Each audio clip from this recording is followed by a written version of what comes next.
नमस्कार आणि स्वागत आहे तुमचं प्रदीप रावसाहेब या आपल्या यूट्यूब चॅनलवर, जिथं गणिताला आपण एकदम सोपं करून टाकतो. सध्या आपलं लक्ष आहे ते म्हणजे स्कॉलरशिप परीक्षेवर आणि त्यातल्या त्यात 7वी स्कॉलरशिपच्या परीक्षेतील महत्त्वाचा विषय म्हणजे गणित. कारण गणित हा मेरिट ठरवणारा विषय आहे.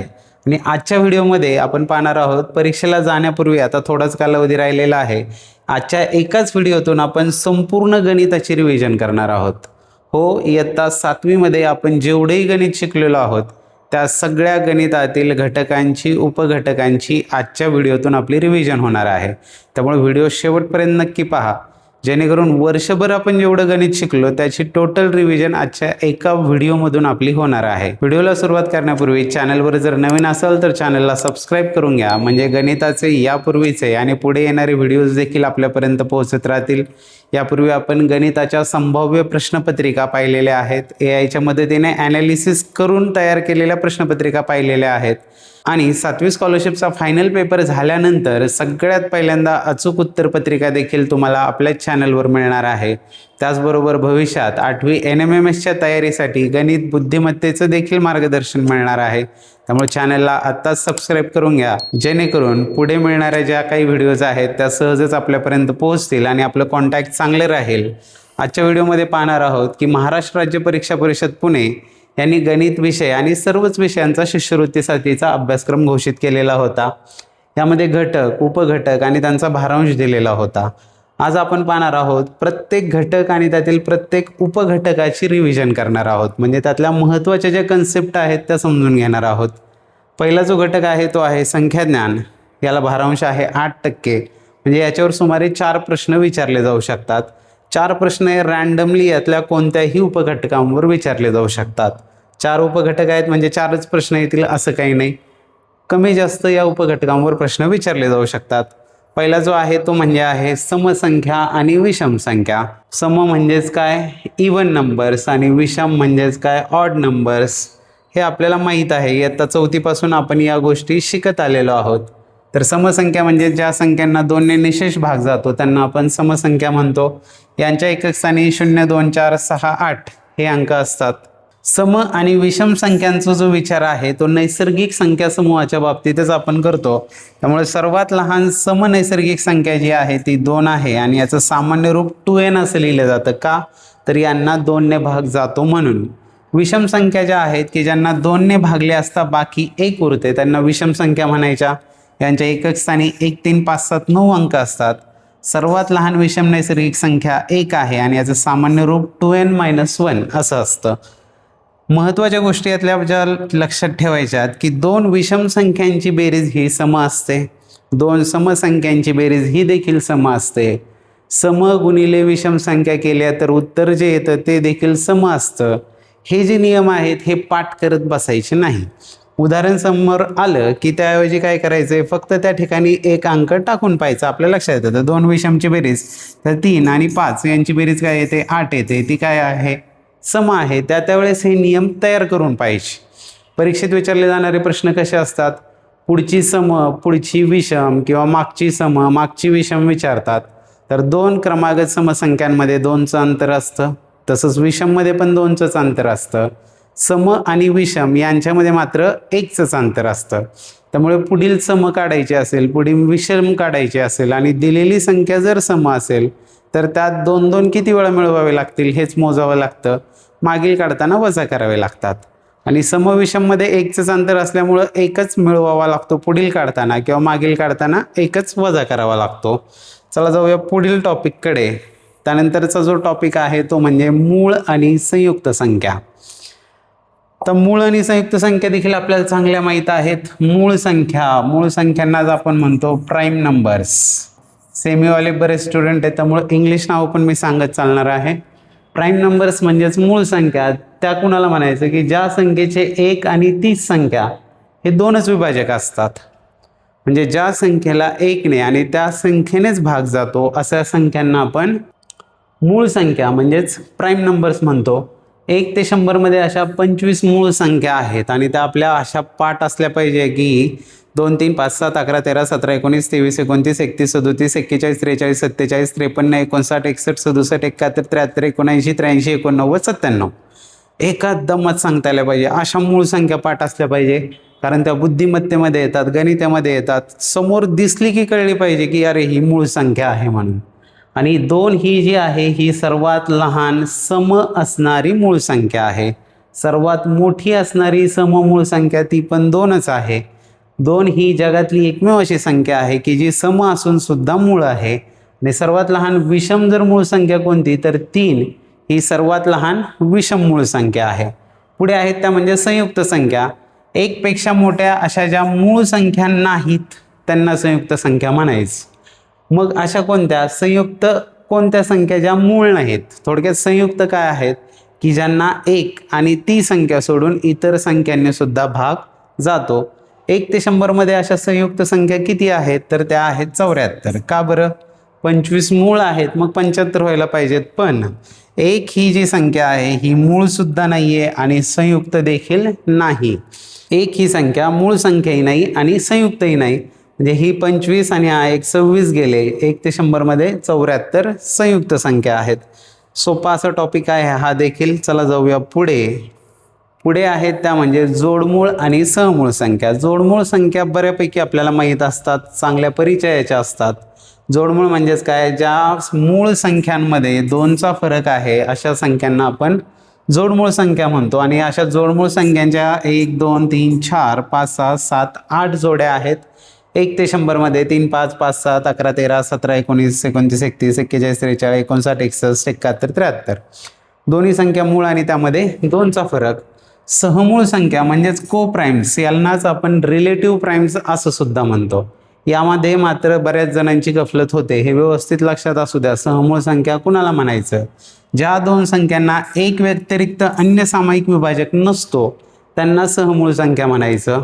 त्यांचा मसावी हा नेहमी 1 असतो. का तर त्या दोघांना भाग जाणारी कॉमन संख्या फक्त 1च असते आणि या मूळच असाव्या असं काही नाही. म्हणजे पहा इथे समजा 9 आणि 16 या 2 संख्या घेतल्या तर या 2 संख्या या सहमूळ आहेत, कारण 9ला भाग जाणाऱ्या संख्या आहेत 1 3 9, 16ला जाणाऱ्या 1 2 4 8 16. पण ह्या दोघांमध्ये जर कॉमन पाहिला तर फक्त एकच कॉमन आहे. त्यामुळे 9 आणि 16 ज्या आहेत या सहमूळ संख्या आहेत. सहमूळ संख्या हा आवडता टॉपिक आहे पेपर सेट करणाऱ्यांचा. त्यामुळं हमखास विचारलं जातं की खालीलपैकी सहमूळ संख्यांची जोडी कोणती आहे किंवा कोणती नाही यावर प्रश्न येतो. त्यामुळे सहमूळ संख्या चांगल्या डोक्यात ठेवायच्यात. चला पाहूया पुढील उपघटक कोणता आहे तो. पुढे आहे त्रिकोणी आणि चौरस संख्या. आता त्रिकोणी चौरस संख्या, triangular numbers and square numbers. Triangular numbers म्हणजे जे नंबर्स आपण असे त्रिकोणाच्या रूपात मांडू शकतो अशा संख्यांना आपण त्रिकोणी संख्या म्हणतो. मुळात हे काय असतात, क्रमाने येणाऱ्या संख्यांची बेरीज असते. म्हणजे हा 1 आहे, 1 अधिक 2 केले की आले 3, 3 अधिक 3 केल्यावर आले 6, 6 अधिक 4 केल्यावर आले 10. याच्या पुढची कोणती येणार संख्या 10 अधिक 5 करणार. म्हणजे 2 3 4 5 क्रमाने आपण मिळवत जातो, त्यांची बेरीज करत जातो. त्यावेळेस आपल्याला या त्रिकोणी संख्या मिळतात. त्रिकोणी संख्या काढण्याचं सूत्र माहिती आहे आपल्याला, n × n+1/2. म्हणजेच क्रमाने येणाऱ्या संख्यांची बेरीज म्हणजेच त्रिकोणी संख्या असते. 7 पर्यंतच्या संख्यांची बेरीज किती तर 7 गुणिले 7च्या पुढची संख्या 8 भागिले 2, ते 2×8 आणि 7×28. 28 ही एक त्रिकोणी संख्या आहे आणि 7 हा त्या त्रिकोणी संख्येचा पाया आहे. हे लक्षात असू द्या. चौरस संख्या म्हणजे काय हे आपल्याला चांगलं माहीत आहे की पूर्ण वर्ग ज्या संख्या आहेत यांनाच आपण चौरस संख्या असं म्हणतो, जे कंप्लीट स्क्वेअर्स आहेत. म्हणजे 1 4 9 16 5 25 6 वर्ग 36 7 49 अशा संख्यांना आपण चौरस संख्या म्हणतो.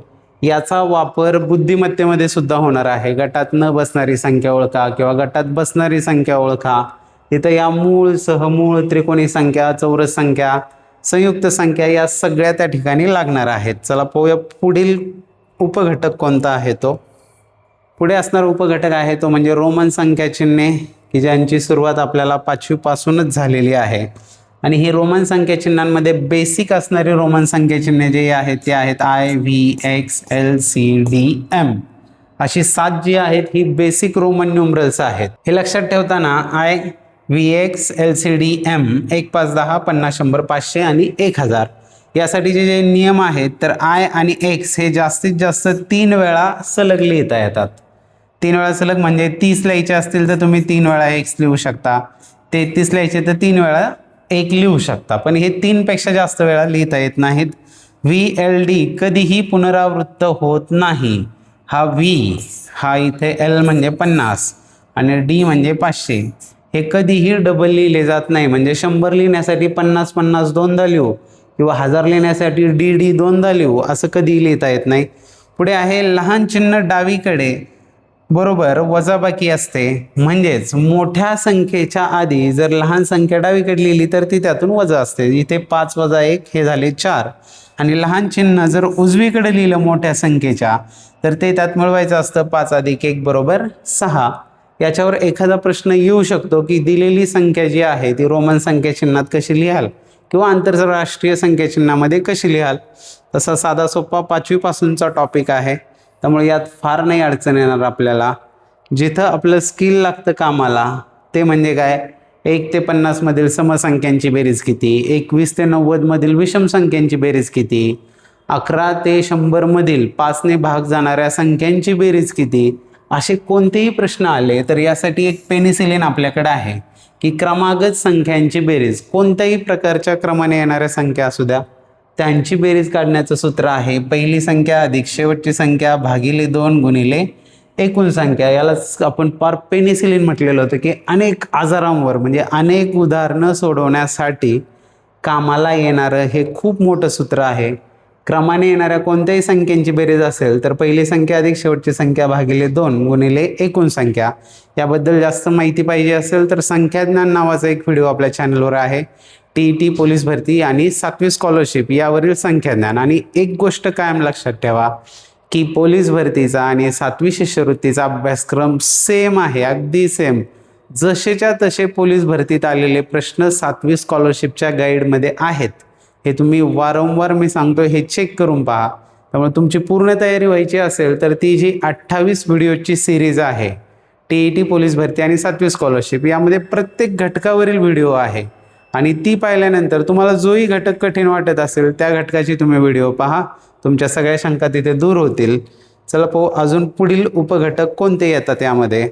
पुढे आहेत ते म्हणजे नैसर्गिक संख्या, पूर्ण संख्या, पूर्णांक संख्या, परिमेय संख्या. सुरुवात करूया नैसर्गिक संख्यांपासून. नैसर्गिक संख्या म्हणजेच नॅचरल नंबर्स, ज्यांना आपण मोज संख्या असं म्हणतो, ज्यांचा आपण मोजण्यासाठी वापर करतो आणि मोजायला सुरुवात करतो आपण 1 पासून. 1 2 3 4 या नैसर्गिक म्हणजे नॅचरल नंबर्स आहेत आणि 1 ही सर्वात लहान नैसर्गिक संख्या आहे, हे लक्षात असू द्या. सर्वात मोठी नैसर्गिक संख्या सांगू शकत नाही. त्यानंतर आहेत त्या म्हणजे पूर्ण संख्या की ज्यांना आपण होल नंबर्स म्हणतो. नैसर्गिक संख्या समूहामध्ये जर 0 ॲड झाला, ह्या नैसर्गिक संख्या आहेतच पण त्यांच्यात जर 0 ॲड झाला तर तो गट होतो तो म्हणजे पूर्ण संख्यांचा की ज्यांना होल नंबर्स म्हणतो. 0 ही सर्वात लहान पूर्ण संख्या आहे आणि सर्वात मोठी पूर्ण संख्या आपण सांगू शकत नाही, त्या वाढतच जातात. त्यानंतर पुढचा जो गट आहे तो आहे पूर्णांक संख्यांचा गट आणि पूर्णांक संख्यांना आपण म्हणतो इंटिजर्स. आणि या इंटिजर्समध्ये काय येतात तर 0, त्यानंतर इकडल्या धनसंख्या आणि डावीकडे असणाऱ्या ऋण संख्या, या सगळ्यांच्या मिळून पूर्णांक संख्या तयार होतात. यामध्ये धनसंख्या 0 आणि ऋणसंख्या मिळून संख्यांचा जो समूह तयार होतो त्याला पूर्णांक संख्या समूह आपण म्हणतो. ऋण 1 ही सर्वात मोठी ऋण पूर्णांक संख्या आहे. कसं काय ऋण 1 ही सगळ्यात मोठी आहे तर डावीकडे संख्या ज्या आहेत त्या लहान होत जातात, म्हणजे इकडे कमी कमी होत जाणार आहेत.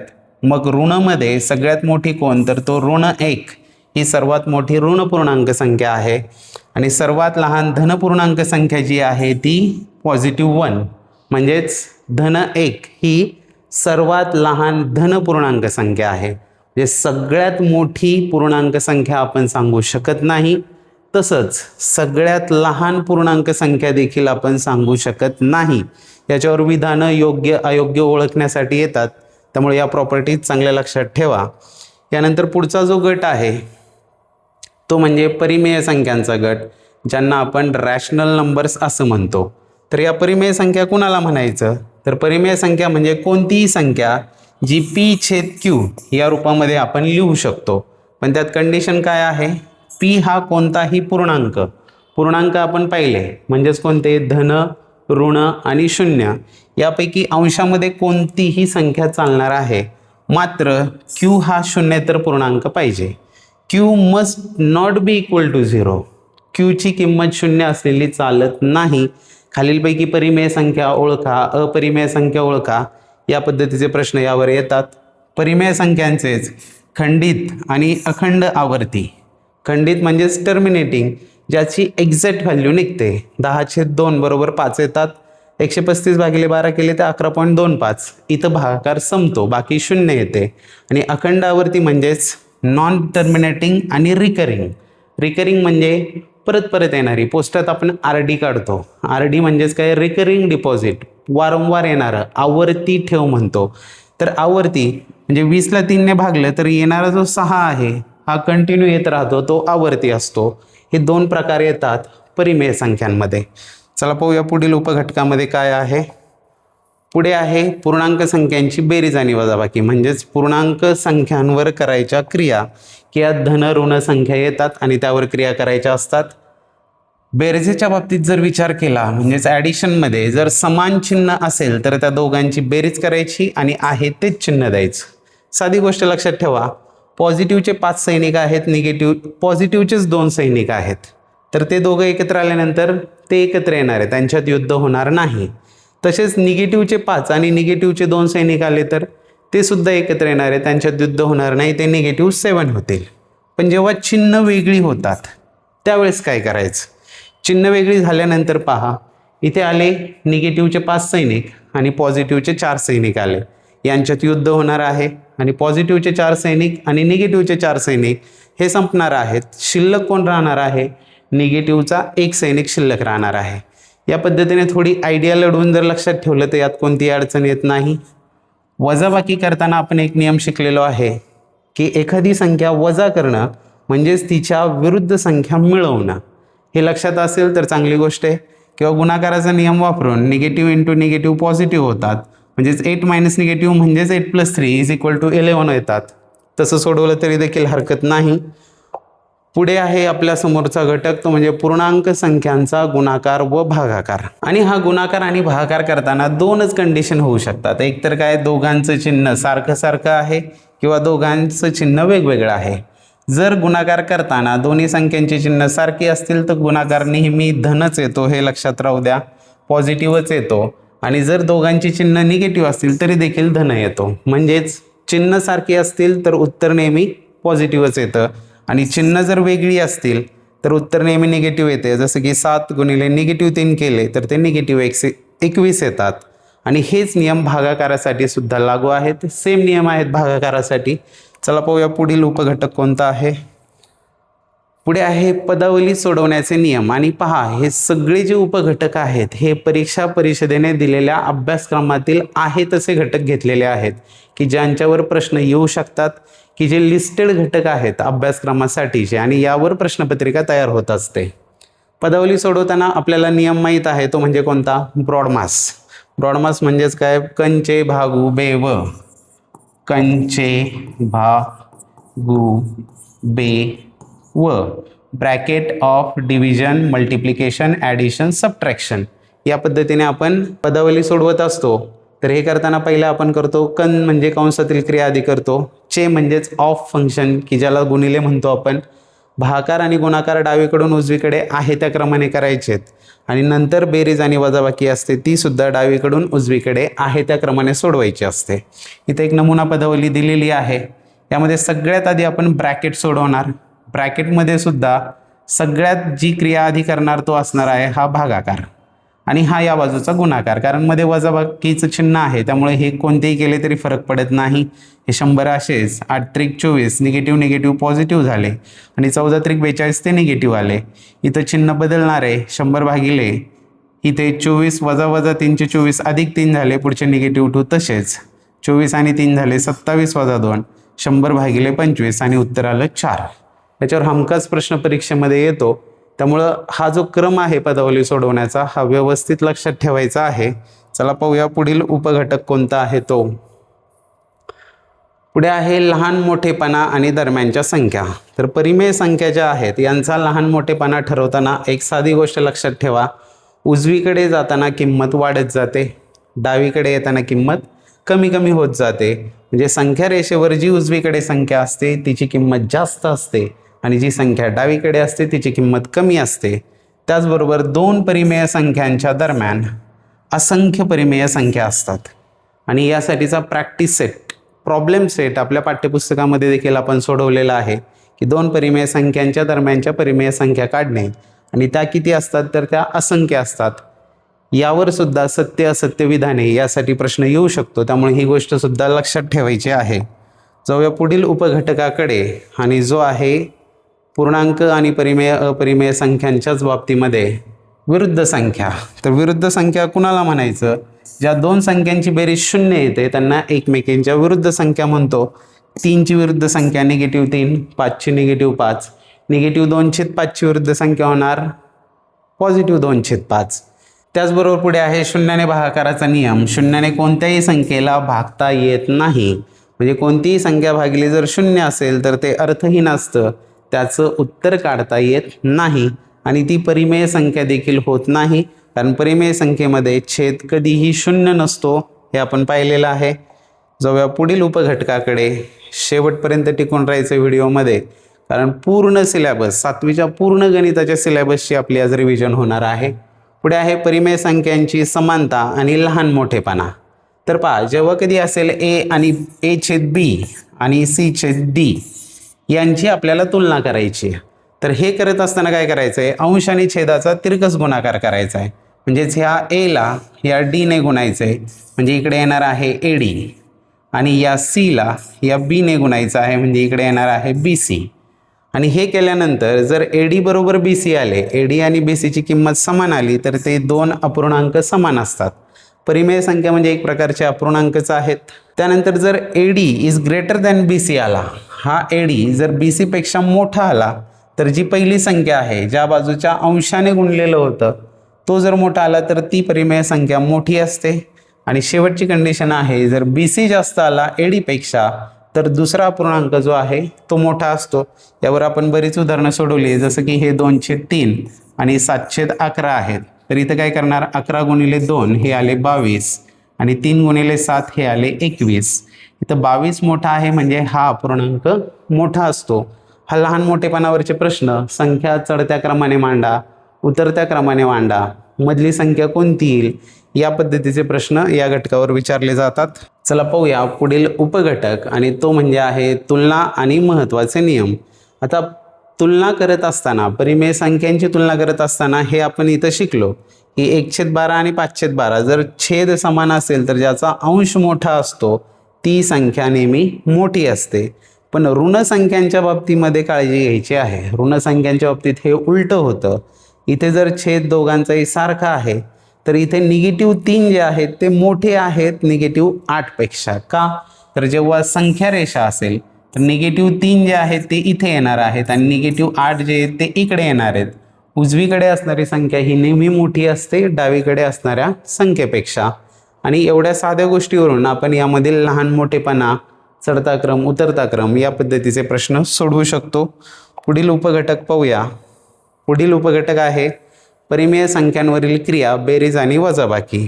आणि परिमेय संख्यांवर ज्या क्रिया करायच्या आहेत, अपूर्णांकांची बेरीज वजाबाकी आपण ज्या पद्धतीने करतो त्याच पद्धतीने परिमेय संख्यांवरील क्रिया करायच्या आहेत. छेद समान असतील तर अंशांची बेरीज करायची, छेद आहे तसा राहतो. छेद जर भिन्न असेल तर काय करायचं आहे, दोघांचा छेद सारखा करून घ्यायचा आहे आणि त्यानंतर त्यांची बेरीज वजाबाकी जी क्रिया असेल ती करायची आहे. वजाबाकी करताना एखादी संख्या वजा करणं म्हणजेच तिच्या विरुद्ध संख्या त्या परिमेय संख्येमध्ये मिळवणं, हा जो पूर्णांक संख्यांवरचा नियम आहे तोच या परिमेय संख्यांना, अपूर्णांकांना देखील लागू आहे. जाऊया पुढील उपघटकाकडे. पुढील उपघटक आहे परिमेय संख्यांवरील क्रिया, गुणाकार आणि भागाकार. तर यामध्ये पहा, तुम्ही म्हणाल गुणाकार भागाकार पाहिला पण तो पूर्णांक संख्यांवरील पाहिला. परिमेय संख्या म्हणजेच अपूर्णांकांचा गुणाकार भागाकार आपल्याला इथे अपेक्षित आहे. तर परिमेय संख्या यांच्या क्रिया या अपूर्णांकासारख्या असतात, पण अपूर्णांक निगेटिव्ह नसतो कधी, त्यामुळे परिमेय संख्या म्हणजेच अपूर्णांक असतात हे विधान चुकीचं आहे. त्यांची मांडणी अंशछेद रूपामध्ये असते फक्त. तर पूर्णांक संख्यांचा गुणाकार करताना नेहमी काय करायचं आहे, तर अंश आणि अंश यांचा गुणाकार अंशामध्ये लिहायचा आहे आणि छेद आणि छेद यांचा गुणाकार छेदामध्ये लिहायचा आहे. चिन्हाचे जे नियम ठरलेले आहेत पूर्णांक संख्यांचे तेच इथं आहेत. समान चिन्ह असेल तर उत्तर पॉझिटिव्ह येणार, चिन्ह वेगळं असेल तर उत्तर निगेटिव्ह येणार. परिमेय संख्यांचा भागाकार करत असताना मात्र काय करायचं आहे, एखाद्या संख्येला दुसऱ्या शून्येतर संख्येने भागणे म्हणजेच पहिल्या संख्येला दुसऱ्याच्या गुणाकार व्यस्त संख्येने गुणणे. गुणाकार व्यस्त म्हणजे काय, ज्या दोन संख्यांचा गुणाकार 1 येतो अशा संख्यांना आपण एकमेकींच्या गुणाकार व्यस्त म्हणतो. त्यांनाच इंग्लिशमध्ये मल्टिप्लिकेटिव्ह इन्व्हर्स असं म्हणतो किंवा त्यालाच आपण रेसिप्रोकल असं देखील म्हणत असतो. आणि हे करणं खूप सोपं असतं, फक्त खाली डोकं वर पाय, जे छेदाला अंशात आणायचं आहे ना अंशाला छेदात आणायचं आहे. निगेटिव्ह 15/4 भागिले निगेटिव्ह 6/5 म्हणजे हे 15/4 असेच राहणार आहेत आणि हे गुणिले होऊन हे 5/6 होणार आहेत. पण परिमेय संख्या लिहितानाचा एक जनरल मॅनर असा आहे की छेदामध्ये शक्यतो आपण निगेटिव्ह साईन देत नाही, ते अंशामध्येच देतो आणि निगेटिव्ह ते पॉझिटिव्ह होतील आणि त्यांना सरळ रूप दिल्यानंतर ते 25/8 होणार आहेत. गुणाकार भागाकार यावर आधारित पदावल्या देखील परीक्षेमध्ये विचारल्या जातात, त्यामुळे त्याची देखील आपली चांगली तयारी असणं गरजेचं आहे. परिमेय संख्यांचे एकदा सगळे नियम रिवाईज करूया की परिमेय संख्यांमध्ये शून्याचा जो गुणधर्म आहे की कोणत्याही संख्येला शून्याने गुणल्यावर उत्तर नेहमी शून्य येते. 3 गुणिले 0 बरोबर 0. जगातील कोणतीही संख्या आणा आणि तिला शून्याने गुणा, उत्तर शून्यच येतं. शून्याने भागणं हे अर्थहीन राशी आहे. कोणत्याही संख्येला शून्याने भागलं तर त्याचं उत्तर सांगता येत नाही. विरुद्ध संख्या पाहिल्या आपण की ज्या दोन संख्यांची बेरीज 0 येते त्यांना एकमेकींच्या विरुद्ध संख्या असं आपण म्हणतो. 1चा गुणधर्म काय आहे, तर कोणत्याही संख्येला 1ने गुणल्यानंतर आपल्याला तीच संख्या मिळते. कोणत्याही संख्येला भागलं जरी आपण 1ने तरी देखील आपल्याला तीच संख्या मिळत असते. आणि शेवटी पाहिला होता गुणाकार व्यस्त, ज्या दोन संख्यांचा गुणाकार 1 येतो, उदाहरणार्थ 5 आणि 1/5, की ज्यांचा गुणाकार 1 येतो त्यांना एकमेकींच्या गुणाकार व्यस्त म्हणजेच रेसिप्रोकल म्हणजेच मल्टिप्लिकेटिव्ह इन्व्हर्स असं आपण म्हणत असतो. पाहूया पुढील उपघटक जो आहे तो म्हणजे संख्या रेषा. संख्या रेषेवर देखील प्रश्न विचारले जातात आणि यामध्ये संख्या रेषेचा आधी परिचय करून घेऊ की दोन परिमेय संख्यांच्या दरम्यान अनंत परिमेय संख्या असतात हे आपण पाहिलेलं आहे. आणि डावीकडील संख्या ही उजवीकडील संख्येपेक्षा लहान असते, जी डावीकडे आहे ती लहान असते. संख्या रेषेवर मध्यभागी असतो 0 की ज्याला आरंभबिंदू म्हणतो. उजवीकडे असतात धनसंख्या, तिकडे वाढत जातात आणि डावीकडे असतात ऋणसंख्या, इकडे कमी कमी होत जात असतात. या संख्या रेषेवर जे प्रश्न येतात ते कोणत्या प्रकारचे असतात, त्यासाठी आपल्याला बिंदू आणि त्याचे निर्देशक माहीत असणं गरजेचं आहे. म्हणजे संख्या रेषेवर एखादी संख्या दाखवण्यासाठी एखादा बिंदू आणि त्याचा निर्देशक म्हणजे ती संख्या असते. या आकृतीमध्ये पहा, संख्या रेषेवरील बिंदूशी निगडीत असलेल्या संख्येला त्या बिंदूचा निर्देशक असं म्हणलं जातं. जसं की ए बिंदूचा निर्देशक कोण आहे, एचा निगेटिव्ह 2/5 आहे, बीचा 0 आहे, सीचा 4/5 आहे आणि डीचा जो आहे तो 5/5 म्हणजेच किती येणार आहे, 1 येणार आहे. मग या निर्देशकांवरून आपल्याला कधी कधी सांगितलं जातं तो म्हणजे दोन बिंदूंमधलं अंतर काढायला विचारलं जातं की परिमेय संख्यांवरील आधारित हा प्रश्न असतो, पण संख्या रेषा दिली जाते, त्यावर संख्या दिल्या जातात आणि दोन बिंदूंमधील अंतर आपल्याला विचारलं जातं. जसं की इथं पहा, बिंदू P आणि बिंदू Q यामधलं अंतर काढायचं आहे. P जो आहे तो आहे -3 आणि Q बिंदूवर आहेत +5. तर अंतर काढत असताना नेहमी लक्षात ठेवा, मोठ्या निर्देशकातून लहान निर्देशक वजा करायचा असतो आणि वजा वजा अधिक होतात, म्हणजे अंतर कधीही निगेटिव्ह नसतं, अंतर कधीही ऋण येत नाही, ते नेहमी धनच असतं. इथं 5 वजा 3 करणार आहेत, 5 वजा -3 म्हणजेच 5 अधिक 3 आणि ते अंतर झालेलं आहे 8 एकक एवढं ते अंतर येणार आहे. यावरच आधारित कधी कधी प्रश्न विचारला जातो की 1 एकक भाग असतो आणि त्याचे आणखी भाग केलेले असतात आणि मग त्यामधील अंतर आपल्याला काढायला विचारलं जातं. त्यावेळेस काय करायचं आहे, तर 0 ते 1 एका पूर्णचे जर 3 भाग केलेत तर एका भागाची किंमत 1/3 होते. या प्रत्येक भागाची किंमत 1/3 असणार आहे. त्या पूर्णचे जेवढे भाग केले त्यावरून एका भागाची किंमत काढून आपण दोन बिंदूंमधील अंतर देखील कॅल्क्युलेट करू शकतो आणि असे प्रश्न सोडवू शकतो. जाऊया पुढील घटकाकडे आणि पुढील घटक आहे तो म्हणजे संख्यांवरील क्रिया. संख्याज्ञांवरील सर्व उपघटक आपण पाहिलेले आहेत. आता पाहिजे आहेत आपल्याला संख्यांवरील क्रिया, यामध्ये येणारे उपघटक, त्यांची इथं यादी आहे. असे 9 उपघटक आहेत. याला 18% भारांश आहे, म्हणजे याच्यावर 9 प्रश्न विचारले जाणार आहेत. संख्यांवरील क्रिया या घटकावर टोटली 9 प्रश्न असतील आणि ते या 9 घटकांमध्ये विभागून असतील. प्रत्येक घटकावर एक येईल असं काही नाही, जसं संख्याज्ञानला सांगितलं तसं. त्यामुळे तयारी आपली 9च्या 9 घटकांची असली पाहिजे. चला आता एक एक घटक पाहायला सुरुवात करूया, आणि तो आहे विभाजक आणि विभाज्य. आता विभाजक आणि विभाज्य कशाला म्हणायचं हे आपण 5वीतच शिकलेलो आहोत, की एखाद्या संख्येला पूर्ण भाग जात असेल, म्हणजेच बाकी शून्य उरत असेल, तर भाज्याला विभाज्य आणि भाजकाला विभाजक असे म्हणतो. थोडक्यात विभाज्य म्हणजे काय, ज्याला भागायचं आहे ती संख्या, आणि विभाजक म्हणजे ज्याने भाग देतो आपण ती संख्या. 2 संख्यांचा गुणाकार केल्यास मिळणाऱ्या संख्येच्या एकक स्थानाचा अंक हा त्या 2 संख्यांच्या एकक स्थानी असलेल्या अंकांच्या गुणाकाराच्या एकक स्थाना एवढा असतो. याचा उपयोग कुठे होतो तर पहा, हा जो चार्ट आहे हा काय दाखवतो, तर संख्येचा तुम्ही कितवा घात करता त्यावेळेस एकक स्थानी कोणता अंक येतो. याचा उपयोग होणार आहे तो म्हणजे 1चा कितवाही घात केला तरी एकक स्थानी 1च येतो. 2चा पहिला घात केला तर 2 येतात. 2चा दुसरा घात म्हणजे 2चा वर्ग झाला तर एकक स्थानी 4 येतात. 2चा तिसरा घात म्हणजे 2चा घन झाला तर 8 येतात. याचा उपयोग कुठं येतो तर पहा, समजा असा आहे 3087चा 5वा घात केल्यानंतर एकक स्थानी कोणता अंक येईल हे आपल्याला विचारले. मग 3087चा 5 वेळा गुणाकार करणार का तर अजिबात नाही. 7चा जर 5वा घात केला तर एकक स्थानी कोणता अंक येतो. पहा, पहिलं म्हणजे 7 एके 7, त्यानंतर 7 7 49, जे एकक स्थानी 9 येतात. 49 आल्यानंतर याला पुन्हा आपल्याला 49ला 7ने गुणायचं आहे. मग 7 9 63 म्हणजे एकक स्थानी 3 येणार. परत 7 त्रिक 21 केलो एकक स्थानी 1 येणार. आणि इथं कितवा 4था घात आलेला आहे आणि 5वा घात केलो परत 7 एके 7, म्हणजे एकक स्थानी त्यावेळेस 7 हाच अंक येणार आहे.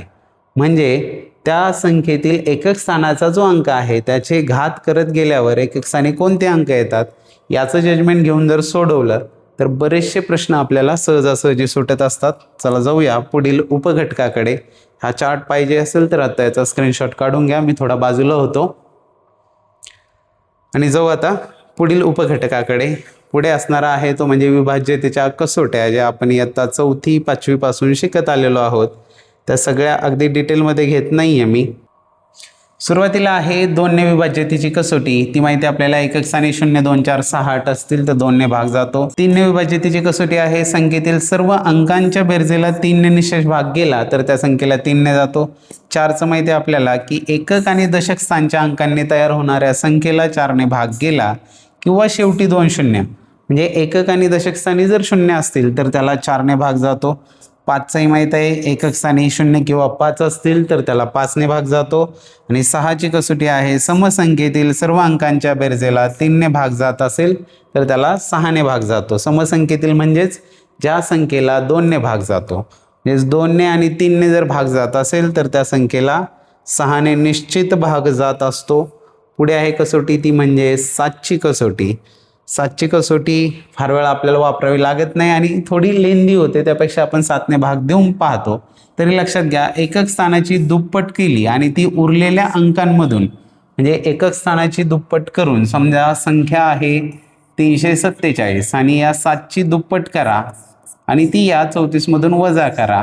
राहिले 20. 20ला 7ने भाग जातो का नाही जात, म्हणजे 347ला पण 7ने भाग जाणार नाही. या पद्धतीची 7ची कसोटी आहे. पुढे आहे 8ची कसोटी. शेवटच्या 3 अंकांना जर 8ने भाग जात असेल किंवा शेवटी 3 शून्य असतील, म्हणजे एकक दशक शतक पासून तयार होणाऱ्या संख्येला जर 8ने भाग गेला किंवा एकक दशक शतक स्थानी 0 असतील तर त्याला 8ने भाग जातो. 9ची कसोटी आहे अंकांच्या बेरजेला 9ने भाग जात असेल तर 9ने भाग जातो. 10ची माहिती आपल्याला एकक स्थानी 0 असेल तर 10ने भाग जातोच. 11ची कसोटी सम आणि विषम स्थानच्या अंकांची जी बेरीज आहे आणि त्या बेरजेतला जो फरक आहे तो 0 अथवा 11च्या पटीत जर असेल तर त्या संख्येला 11ने भाग जातो. आणि 12ची कसोटी आहे 3 आणि 4ने भाग जात असेल तर 12ने भाग जातोच. थोडक्यात काय, सहमूळ संख्या असतील आणि त्या 2 सहमूळ संख्यांनी जर एखाद्या संख्येला भाग जात असेल तर त्यांच्या गुणाकाराने देखील भाग जातो. मी आता सांगितलेलं विधानही गरजेचं आहे, कारण योग्य अयोग्य विधान ओळखायला अशी विधानं येतात. चला पाहूया पुढील उपघटक. यामधीलच तो आहे पूर्ण वर्ग संख्यांचे नियम. तर पूर्ण वर्ग संख्या ओळखायलाही आपल्याला विचारल्या जातात आणि त्यावेळेस आपल्याला हे माहीत पाहिजे की कोणतीही पूर्ण वर्ग संख्या असेल तर तिच्या एकक स्थानी 0, 1, 4, 5, 6, 9 हे 6च अंक येतात. 2, 3, 7, 8 हे अंक कधीही पूर्ण वर्ग संख्येच्या एकक स्थानी येत नाहीत. एकक स्थानी जर 2, 3, 7, 8 असतील तर ती कधीही पूर्ण वर्ग संख्या नसते. पूर्ण वर्ग संख्येच्या एकक स्थानी येणारी जी शून्य आहेत ही नेहमी समसंख्येमध्ये असतात. म्हणजे एकच शून्य आलाय आणि ती पूर्ण वर्ग संख्या आहे असं कधी होत नाही. तर पूर्ण वर्ग संख्येमध्ये नेहमी 2 शून्य येतात शेवटी किंवा 4 येतात. समसंख्येत म्हणजे 2 येतात, 4 येतात, 6 येतात. आणि दशांश अपूर्णांक संख्येचा वर्ग करताना दशांश चिन्ह संख्येच्या दुप्पट स्थानावर डावीकडे मांडायचं असतं. म्हणजेच तुम्हाला जर वर्ग करायचा असेल 3.57, आपल्याला माहिती आहे 35चा वर्ग येतो 1225, पण हे दशांश चिन्हानंतर एक अंक आहे तर वर्गामध्ये 2 अंक होत असतात. म्हणजेच दशांश चिन्हानंतर 2 अंक येत असतात. दशांश चिन्हानंतर इथंच जर 2 अंक असतील तर वर्गामध्ये 4 अंक होत असतात. दुप्पट अंक होतात वर्गामध्ये दशांश चिन्हांचा विचार करत असताना. पाहूया पुढील उपघटक आणि ते आहे म्हणजे बीजगणितातली महत्त्वाची सूत्र की जी वर्ग काढण्यासाठी आपण कामाला येतात आपल्या आणि ही झोपेत विचारली तरी पाठ पाहिजे. a + b bracket square is equal to असतो a² + 2ab + b² आणि a - b ब्रॅकेट स्क्वेअर असतो a² - 2ab + b². ही विस्तार सूत्रे खूप महत्त्वाची आहेत. नित्य समानतेमध्ये सुद्धा यावर प्रश्न येतात, हमखास येतात आणि त्यासाठी ही 2 सूत्र आणि तिसरं a² - b² is equal to a + b × a - b ही 3 सूत्र म्हणजे नित्य समानतेचा पाया आहेत. पण इथं वर्गामध्ये कामाला येणारी ही 2 सूत्र आहेत त्यामुळे मी ती इथे सांगितलेली आहेत. पाहूया यातील पुढील घटक म्हणजे घन आणि घनमूळ. तर घन आणि घनमूळ करत असताना घन म्हणजेच काय, एका संख्येचा 3 वेळा केलेला गुणाकार असतो आणि धन संख्येचा घन हा नेहमी धन असतो. म्हणजेच काय, जे पॉझिटिव्ह नंबर्स आहेत त्यांचा जो घन आहे क्यूब जो आहे तो नेहमी पॉझिटिव्हच येतो आणि ऋण संख्येचा घन जो आहे तो ऋण असतो. निगेटिव्ह 2चा जर घन केला तर तो निगेटिव्ह 8 येत असतो. आणि एकक स्थानाचे जे अंक आहेत हे सुद्धा आपल्याला माहीत पाहिजेत. जर घनमुळाच्या एकक स्थानी 1 असेल तर घनाच्या एकक स्थानी 1च येतो. घनमुळाच्या एकक स्थानी जर 4 असेल तर घनाच्या एकक स्थानी पण 4च येतो. म्हणजे 4 × 16 आणि 16 × 64 परत एकक स्थानी 4 येतात. 5 असेल तर घनामध्ये 5च येणार, एकक स्थानी 6 असेल तर 6च येणार, 9 असेल तर 9च येणार. 2 आणि 3 जे आहेत हे फक्त वेगळे आहेत.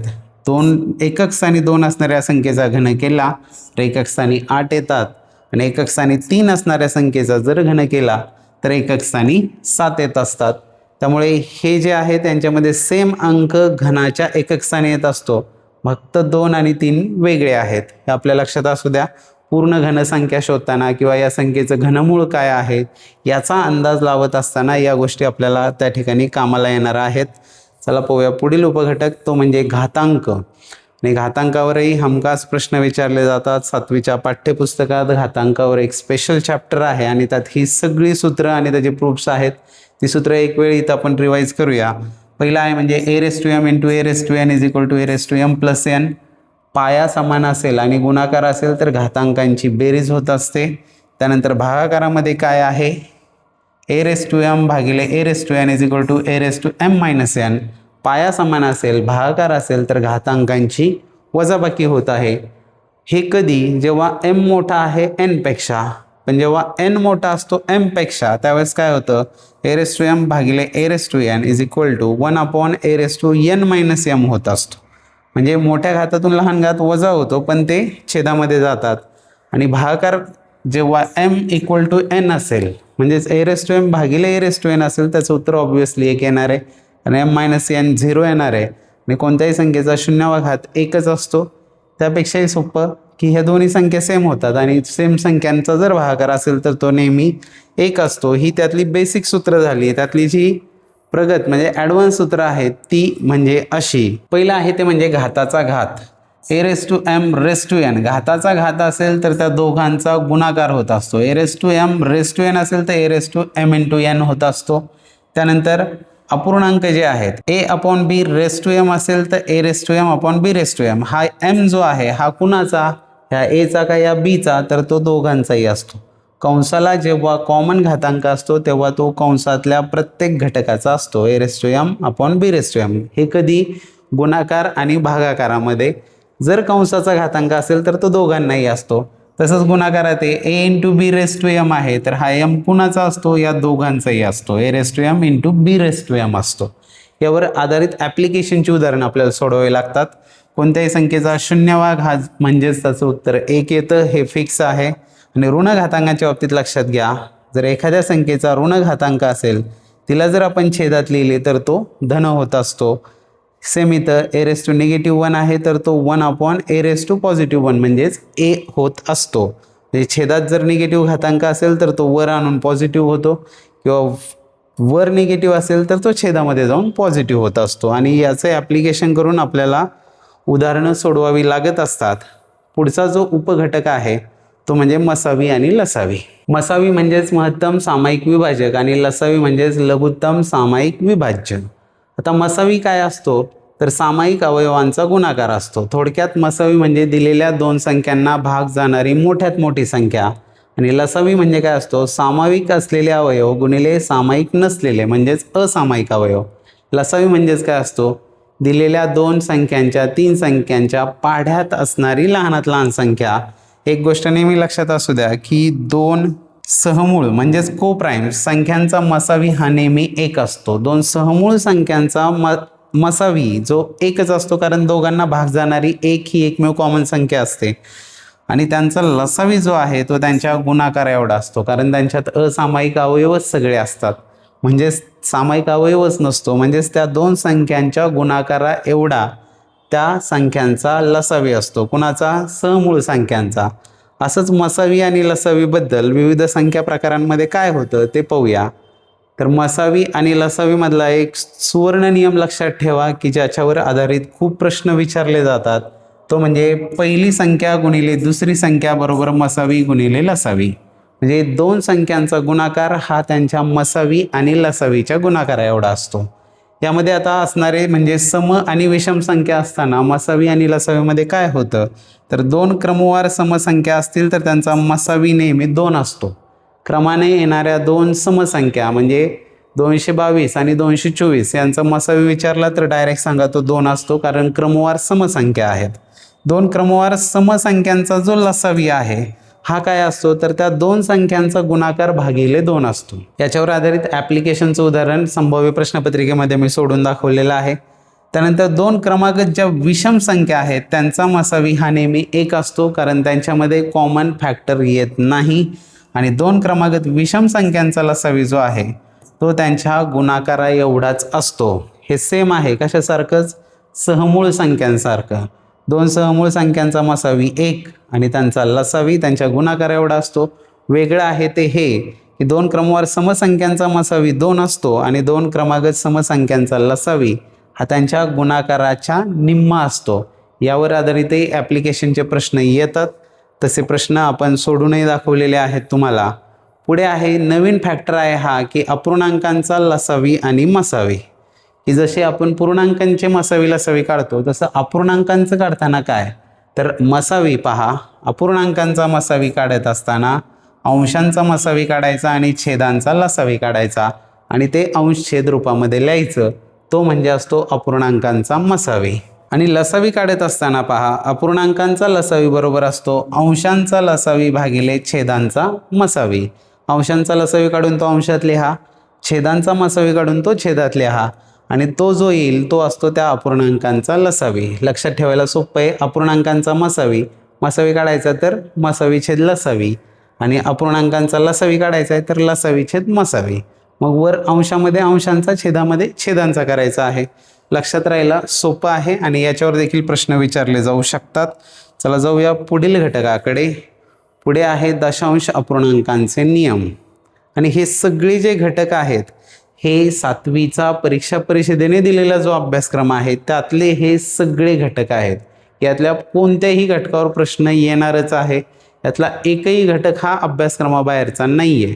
त्यामुळं आत्ता जो तुम्ही वेळ देत आहे हा नक्कीच तुमचा फायदेशीर वेळ आहे आणि यातून तुमची पूर्ण रिव्हिजन होती आहे. एक 1 शॉटमध्ये एकाच व्हिडिओतून तुमची ही पूर्ण रिव्हिजन होती आहे. त्यामुळे शेवटपर्यंत टिकून राहायचं आहे. आणि जर कुठे शंका वाटत असेल तर ती कमेंटमध्ये नक्की सांगायची आहे. त्याचबरोबर व्हिडिओ आवडला असेल तर लाईक करायचा आहे. चला पटपट लाईक करून घ्या. पटकन आधी व्हिडिओला लाईक करायचं आहे. म्हणजे हा व्हिडिओ जास्तीत जास्त विद्यार्थ्यांपर्यंत पोहोचणं सोपं जाणार आहे.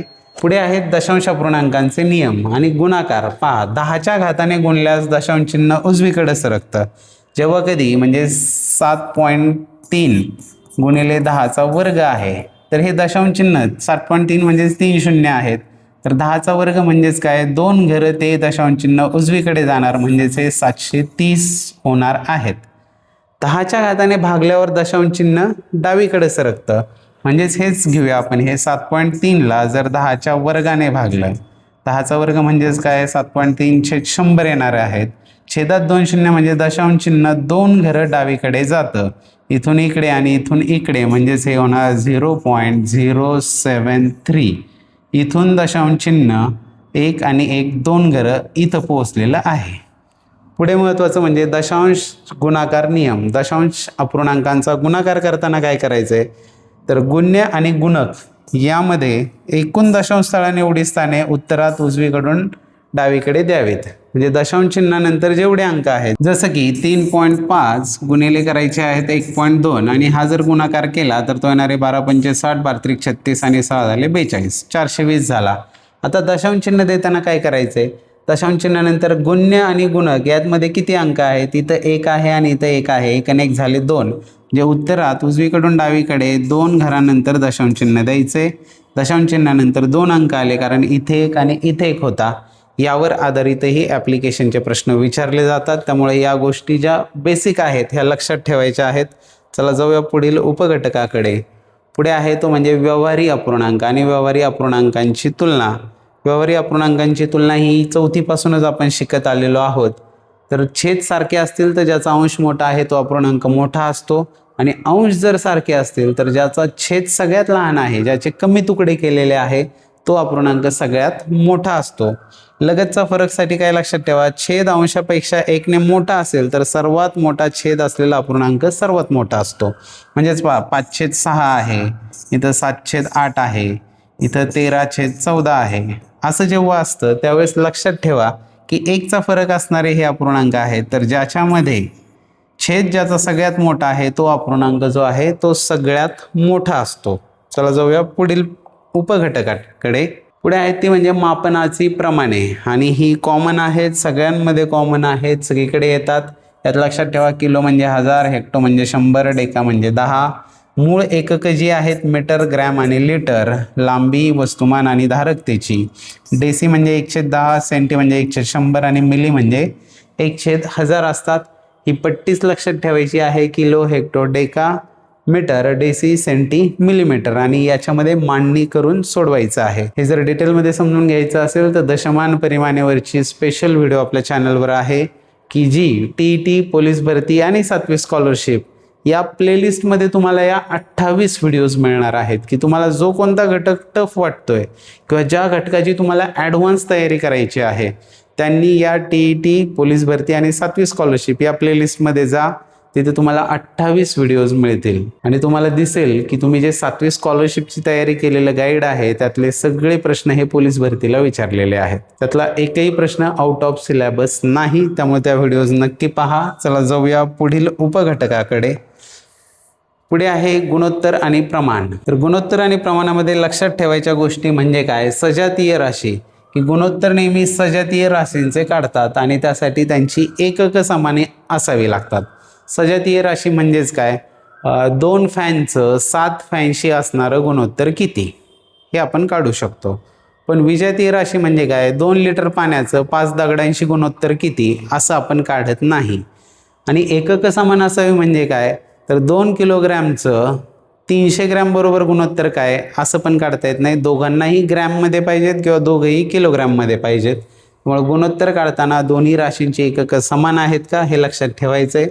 प्रमाण म्हणजेच काय, जेव्हा 2 गुणोत्तर समान असतील त्यावेळेस काय म्हणायचं आपण, की या ज्या संख्या आहेत या प्रमाणामध्ये आहेत. आणि हे जेव्हा असं असतं A/B बरोबर C/D असेल तर A गुणिले D बरोबर असतो B गुणिले C. म्हणजेच काय, अंत्यपदांचा गुणाकार, ही A आणि D हे सुरुवात आणि हे शेवट ही अंत्यपद आहेत, बरोबर असतो मध्यम पदांचा गुणाकार.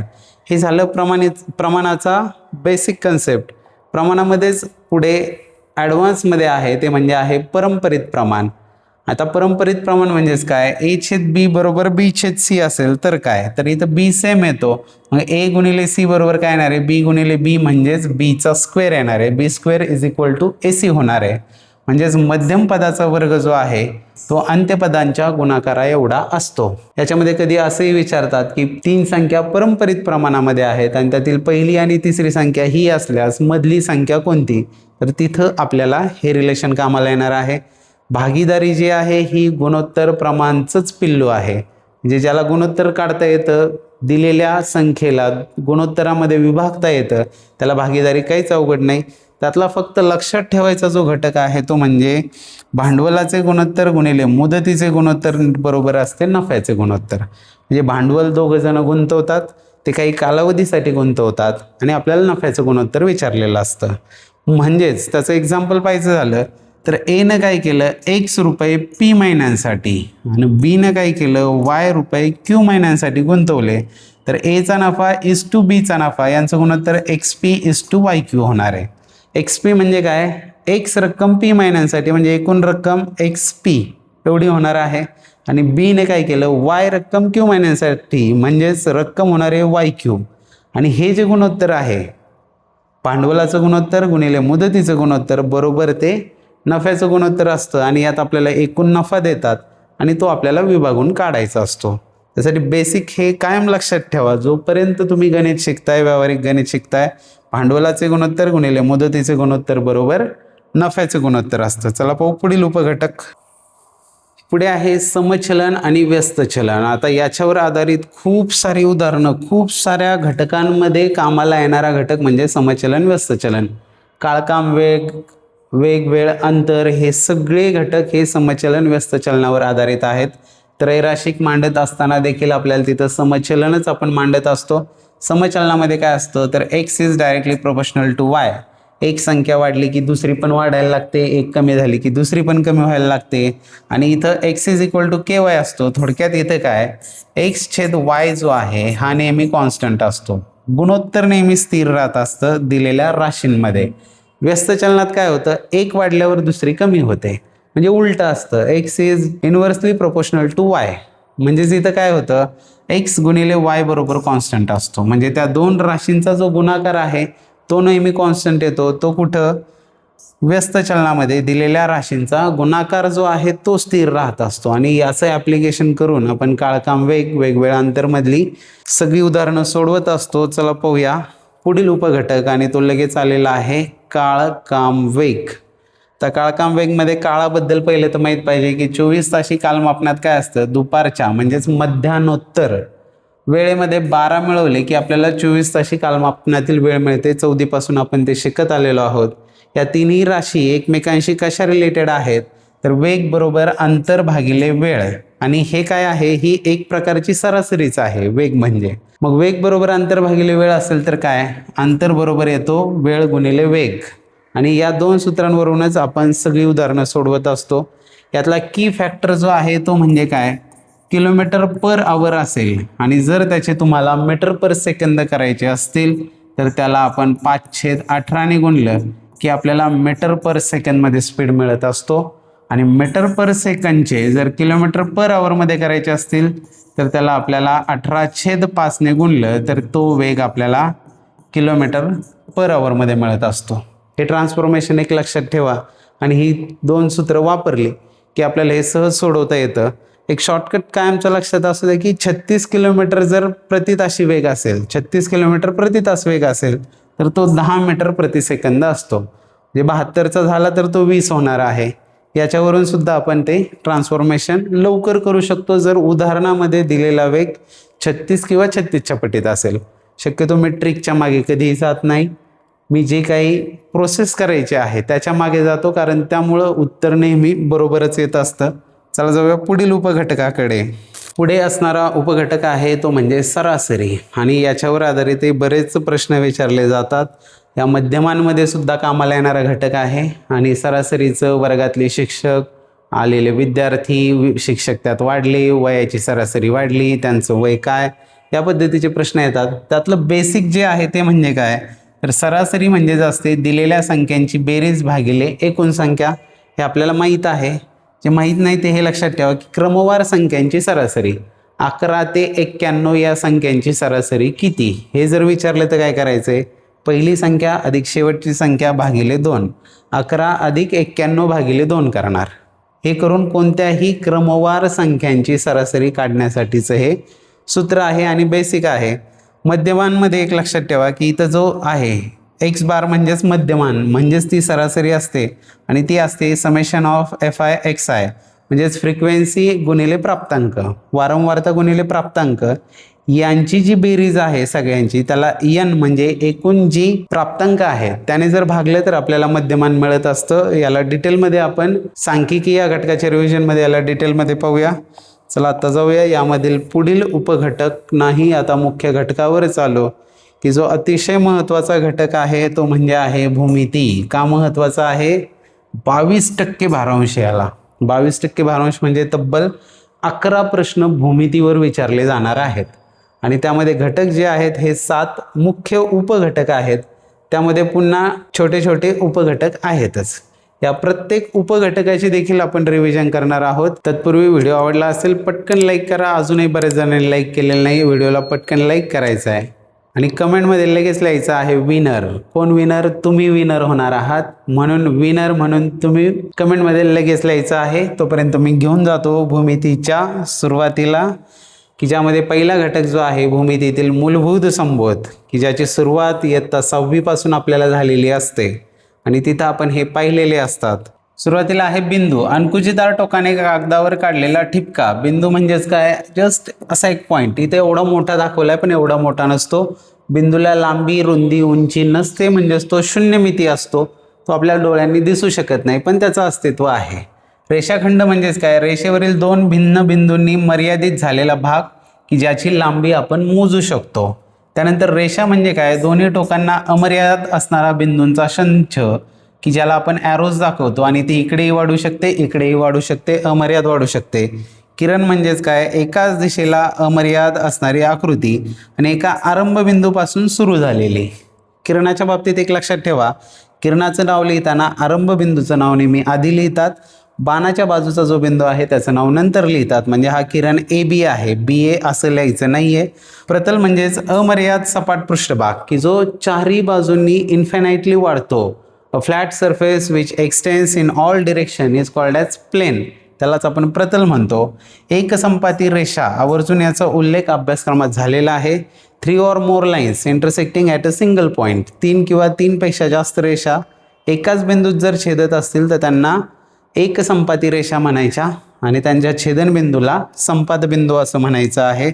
चला पाहूया मूलभूत संबोधात पुढे, ते म्हणजे कोणांचे विविध प्रकार की जे आपण इयत्ता 6वी मध्ये शिकलेलो आहोत. एकदा त्यांची आपल्याला क्विक रिव्हिजन करायची आहे. सुरुवातीला आहे शून्यकोन ज्याला 0 अँगल म्हणतो, ज्याचं माप 0 अंश असतं. त्यानंतर लघुकोन म्हणजेच अक्यूट अँगल, ॲक्यूट अँगल 0 अंशापेक्षा जास्त आणि 90 अंशापेक्षा कमी माप असणारा. काटकोन म्हणजेच तंतोतंत 90 डिग्री. विशाल कोन म्हणजेच ऑप्टिव्ज अँगल 90 अंशापेक्षा जास्त आणि 180 अंशापेक्षा कमी असणारा. सरळ कोन म्हणजे स्ट्रेट अँगल की जो टोटली 180 डिग्रीचा असतो. प्रविशाल कोन म्हणजेच रिफ्लेक्स अँगल ज्याला म्हणतो, 180 पेक्षा मोठा असणारा आणि 360 पेक्षा कमी असणारा. आणि शेवटी आहे पूर्ण कोन म्हणजेच कम्प्लीट अँगल की ज्याचं मेजर असतं 360 डिग्री. अख्खा एक सर्कल पूर्ण राऊंड मारून आल्यानंतर तो असतो तो म्हणजे 360 डिग्री. चला पाहूया पुढील भाग. पुढे आहे कोणांच्या जोड्या की ज्यावर हमखास प्रश्न आहेत ॲप्लिकेशनवर आधारित असे. पहिली जी आहे ती म्हणजे संलग्न कोन, म्हणजेच त्यांना आपण ॲडजसंट अँगल्स असं म्हणतो की सामायिक शिरोबिंदू आणि एक सामायिक भुजा, एक सामायिक शिरोबिंदू आणि एक सामायिक भुजा असणारे जे कोन आहेत त्यांना संलग्न कोन म्हणायचं. ते रेषे जोडीत असतीलच असे नाही, असे देखील जे कोन आहेत 2 यांना संलग्न कोन म्हणायचं. मात्र त्यांचा अंतर्भाग जो आहे तो असा वेगळा असला पाहिजे. म्हणजे हा एक कोन आणि हा एक कोन यांच्यात ही सामायिक भुजा येईल पण हा आरंभबिंदू असेल पण ते संलग्न होणार नाहीत, त्यांचे अंतर्भाग पण वेगवेगळे असले पाहिजे. पुढची जोडी आहे ती म्हणजे कोटिकोन, ज्यांना आपण कॉम्प्लिमेंटरी अँगल्स म्हणतो, ज्यांची बेरीज 90 अंश येते. असे कोणतेही 2 कोन म्हणजे हा आणि हा कोन हे 2 काय होणार आहेत, कोटिकोन होणार आहेत, म्हणजेच त्यांची बेरीज 90 अंश असणार आहे. पुढचे आहेत पूरक कोन की ज्यांना सप्लिमेंटरी अँगल्स आपण असं म्हणतो, की ज्यांची बेरीज जी आहे 180 अंश एवढी त्या दोघांची बेरीज येते, त्यांना पूरक कोन किंवा सप्लिमेंटरी म्हणायचं. रेषीय जोडीतील कोन म्हणजेच काय, सामायिक भुजा असणारे आणि परस्परांचे पूरक असणारे कोन की ज्यांच्यामध्ये एक भुजा सामायिक येते. कोणता एक असा अँगल आहे, तर या अँगल आणि इकडला अँगल याच्यात ही सामायिक भुजा असणारे एकमेकांचे ते पूरक कोन असणार आहेत. असे जे कोन आहे त्यांना रेषीय जोडीतील कोन म्हणायचं. आणि विरुद्ध कोन म्हणजेच व्हर्टिकली अपोजिट अँगल्स, या बाजूचा या बाजूचा, तसंच अपोजिट अँगल हा वरचा आणि हा खालचा, हे एकमेकांचे काय झाले, अपोजिट अँगल झाले. याच्यावर आधारित आकृत्यांमध्ये आपल्याला ह्या सगळ्या वापराव्या लागतात. कोटी कोन पूरक कोनावर आवर्जून एक प्रश्न विचारला जातो, ते सांगायचं राहिलं तुम्हाला की पूरक कोन वजा कोटी कोन हे नेहमी 90 अंश माप असतं. यात बऱ्याचदा या रिलेशनवर आधारित प्रश्न असतो. पूरक कोनातून जर कोटी कोन वजा केला तर ती नेहमी वजाबाकी 90 अंशच येते, हे कायम लक्षात असू द्या. पुढे आहे ते म्हणजे समांतर रेषा आणि त्यांची छेदिका आणि त्यामुळे तयार होणारे जे कोन आहेत त्याबद्दल. तर पहा, इथे एल आणि एम या समांतर रेषा आहेत आणि ही आहे त्यांची छेदिका. समांतर रेषा कोणाला म्हणायचं, एकाच प्रतलात असणाऱ्या परंतु एकमेकांना न छेदणाऱ्या ज्या रेषा आहेत अशा रेषांना आपण समांतर रेषा म्हणतो, की ज्या कधी एकमेकांना छेदत नाही. त्यापासून तयार होणारे जे कोन आहेत म्हणजे छेदिकेने छेदल्यामुळे, तर पहिले आहेत ते म्हणजे आहेत संगत कोन, त्याला म्हणायचं करस्पॉन्डिंग अँगल्स. संगत कोन म्हणजेच काय, रेषांच्या एकाच बाजूला आणि छेदिकेच्या पण एकाच बाजूला असणारे, म्हणजे हा इकडला वरचा आणि इकडे पण हा वरचा, हे झाले संगत कोन. हा खालचा आणि हा खालचा संगत झाले. छेदिकेच्या डावीकडील वरचा तो आणि छेदिकेच्या डावीकडील वरचा हे दोघं पण काय झाले, संगत झाले. तसंच हा आणि हा हे संगत कोन झाले. हे संगत कोन जे आहेत हे एकरूप असतात. पुढचे जे आहेत ते म्हणजे आहेत व्युत्क्रम कोन, ज्यांना अल्टरनेट अँगल्स म्हणतो, की जे झेडमध्ये येतात. याचा अल्टरनेट अँगल हा होणार आहे आणि याचा अल्टरनेट अँगल हा होणार आहे. आणि अल्टरनेट अँगलसुद्धा काय असतात, एकरूप असतात. पुढचे आहेत ते म्हणजे आंतरकोन, त्यांना इंटेरियर अँगल्स असं म्हणतो, की या दोन्ही रेषांच्या मध्ये होणारे, छेदिकेमुळे होणारे जे हे दोन अँगल्स जे आहेत हे दोघं काय आहेत, आंतरकोन आहेत. आणि हे नेहमी एकमेकांचे पूरक कोन असतात, यांची बेरीज 180 असते. तसंच या बाजूला ही जी जोडी आहे या दोघांची बेरीज देखील किती असते, 180 अंश असते. यावर आधारित बरेच प्रश्न परीक्षेमध्ये विचारले जातात. त्यामुळे समांतर रेषा आणि त्यांच्या जोड्या आणि त्यामध्ये होणारे कोन यातली एकरूपता, त्यांची मापं ही सांगितली आहेत, व्यवस्थित लक्षात ठेवायची आहेत. चला जाऊया पुढील उपघटकाकडे, तो म्हणजे आहे वर्तुळ. वर्तुळामध्ये आहे ती महत्त्वाचं म्हणजे वर्तुळ केंद्र, त्यानंतर ही त्रिज्या आणि दोन त्रिज्या मिळून होणारा वर्तुळाच्या केंद्रातून जाणारी जीवा, वर्तुळाची सगळ्यात मोठी जीवा म्हणजे वर्तुळाचा व्यास. आणि त्रिज्या आणि व्यासातलं पण आपल्याला संबंध माहीत आहे की त्रिज्या बरोबर काय असतो, व्यास भागिले 2, किंवा व्यास बरोबर असतो 2 त्रिज्याने एवढा असतो. दुसरा आहे तो म्हणजे वर्तुळ कंस, की ज्याला आपण आर्क म्हणतो. हा जो इथं दिसतोय की कोणत्याही दोन बिंदूंमुळे तयार होणारा, दोनच व्हावे असं काही नाही, तर 2 बिंदू किंवा 3 बिंदू असतील किंवा अजून जास्त इथपर्यंत असतील, तर हा जो एवढा आहे याला म्हणायचं वर्तुळ कंस. त्यानंतर आहे केंद्रीय कोन. तत्पूर्वी वर्तुळ कंसामध्ये लघु वर्तुळ कंस असतो. लघु वर्तुळ कंस म्हणजे काय, निम्म्या वर्तुळापेक्षा म्हणजे व्यास जो आहे, व्यासांची जी टोकं आहेत यापासून तयार होणारा जो वर्तुळ कंस आहे तो अर्धवर्तुळ कंस असतो. त्याचं माप 180 अंश असतं. याच्यापेक्षा जो लहान असतो त्याला लघु वर्तुळ कंस म्हटलं जातं. त्याचं माप 180 पेक्षा कमी असतं. आणि पुढे जो आहे तो म्हणजे विशाल वर्तुळ कंस. विशाल वर्तुळ कंस म्हणजे काय, अर्धवर्तुळापेक्षाही मोठा. म्हणजे जर हा इथपर्यंत घेतला, इथपासून इथपर्यंत, तर या अर्धवर्तुळापेक्षा हा एवढा भाग जास्त आलाय, म्हणजे तो विशाल वर्तुळ कंस होतो, की ज्याचं माप 180 अंशापेक्षा जास्त असतं.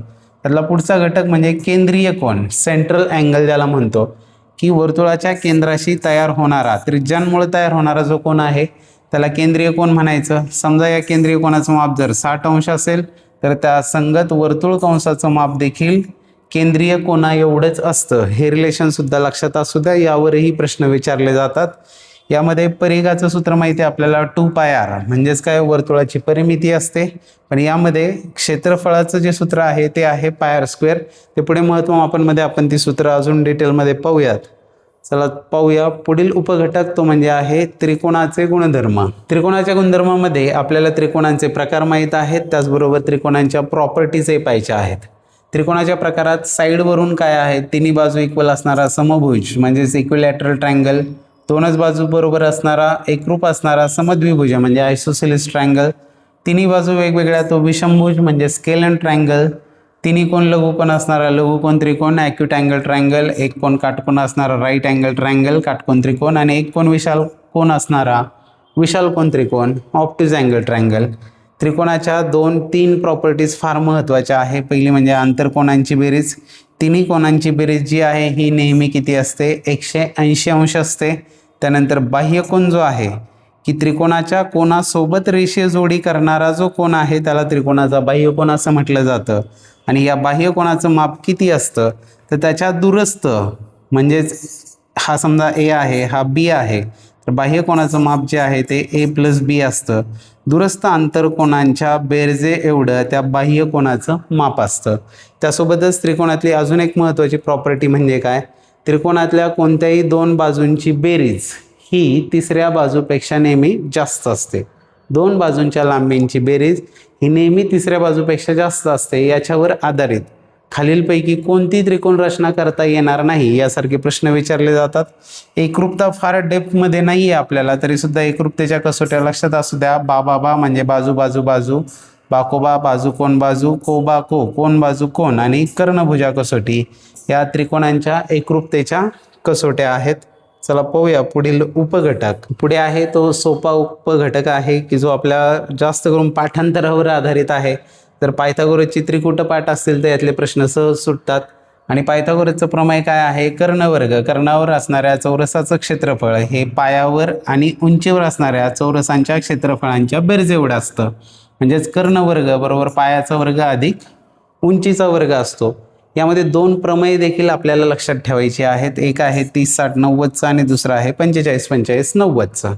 आपल्या 7वीला नाही आहे, पण याचा उपयोग आपल्याला उदाहरणं सोडवताना होतो. तर 30-60-90 अंश म्हणजे एखादा त्रिकोण आहे, काटकोन त्रिकोण आहे आणि त्याची माप जर हा 30 आहे, हा कोण 60 अंश आहे आणि हा 90 अंश आहे, तर यामध्ये काय असतं, 30 अंशासमोरील बाजू कर्णाच्या 1/2 पट असते. 30 समोरची ही जी बाजू आहे ही कर्णाच्या 1/, कर्ण जर x असेल तर ही 1/2x असते. आणि 60 अंशासमोरील बाजू जी आहे ती कर्णाच्या वर्गमुळात 3/2 पट असते. तसंच जर 45-45-90चा काटकोन त्रिकोण असेल तर 45 अंशासमोरील बाजू ही कर्णाच्या 1/वर्गमुळात 2 पट असते. चौरसाचा कर्ण काढण्याचं सूत्र पण लक्षात असू द्या, बाजू गुणिले वर्गमुळात 2. कोणताही चौरस असेल आणि त्यामध्ये जर तुम्हाला त्याची बाजू माहीत असेल, बाजू जर x असेल तर त्याचा कर्ण नेहमी लक्षात ठेवा तो वर्गमुळात 2x असतो. यावरून आपल्याला बरीचशी उदाहरणं फास्ट सोडवता येतात. जाऊया पुढील उपघटकाकडे. फार वेगात चाललो असेल कदाचित आपण, पण तुम्हाला पूर्ण कॉन्सन्ट्रेशन इथं ठेवायचं आहे. हे सगळं शिकून झालेलं आहे आपलं आणि ही जी आहे ही रिव्हिजन आहे की हे सगळं एकदा फास्ट आपल्यासमोरून रिवाइंड होतं आहे. पुढे आहेत चौकोनाचे प्रकार आणि गुणधर्म. चौकोनाच्या प्रकारांमध्ये सगळ्यात महत्त्वाचा प्रकार म्हणजे समांतरभुज चौकोन की ज्याच्या समोरासमोरील बाजू समांतर असतात आणि एकरूप असतात.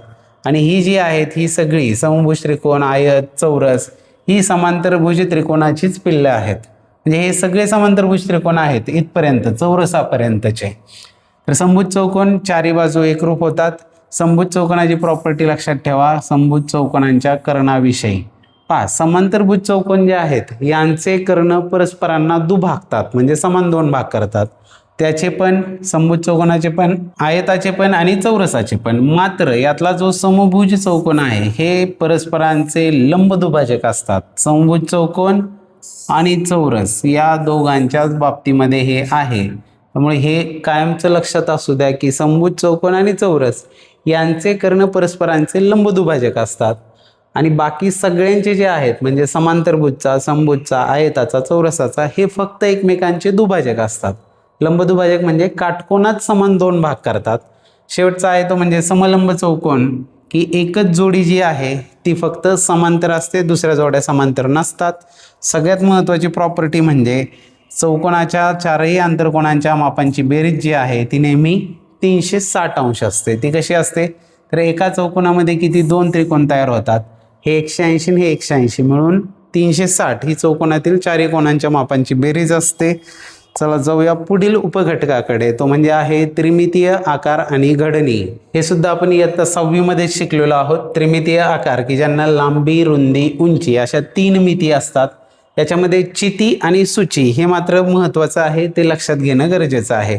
तत्पूर्वी आधी घडणी पाहूया की एखादा त्रिमितीय आकार आहे त्याला जर उलगडला आपण आणि त्याची जर सगळी पृष्ठ पाहिली तर तो एक फ्लॅट सरफेस तयार होतो, तो एक द्विमितीय आकार तयार होतो. आणि हा जो द्विमितीय आकार असतो त्यालाच त्या त्रिमितीय आकाराची घडणी किंवा नेट म्हटलं जातं. कधी कधी नेटची आकृती दिली जाते आणि यापासून कोणता त्रिमितीय आकार तयार होईल असं देखील विचारलं जातं. इष्टिकाची ती असू द्या, घन असू द्या, दोघांमध्ये साम्य हे आहे की दोघांनाही 12 कडा असतात, त्यानंतर 8 शिरोबिंदू असतात आणि 6 पृष्ठ असतात. हे दोघांचंही सेम आहे. फक्त घनाचं काय आहे तर घनाच्या सगळ्या बाजू समान लांबीच्या असतात. इष्टिका चितीमध्ये तसं नसतं. त्यानंतर इथं हा एक आकार दिसतोय पहा, ही पण एक प्रकारची चिती आहे. चिती आहे म्हणजेच काय, जिचा बेस आणि वरचा भाग म्हणजे बेस आणि टॉप सेम असतो त्याला चिती म्हटलं जातं. आणि यांची जी नावं आहेत ही त्याच्या बेसवरून ठरत असतात.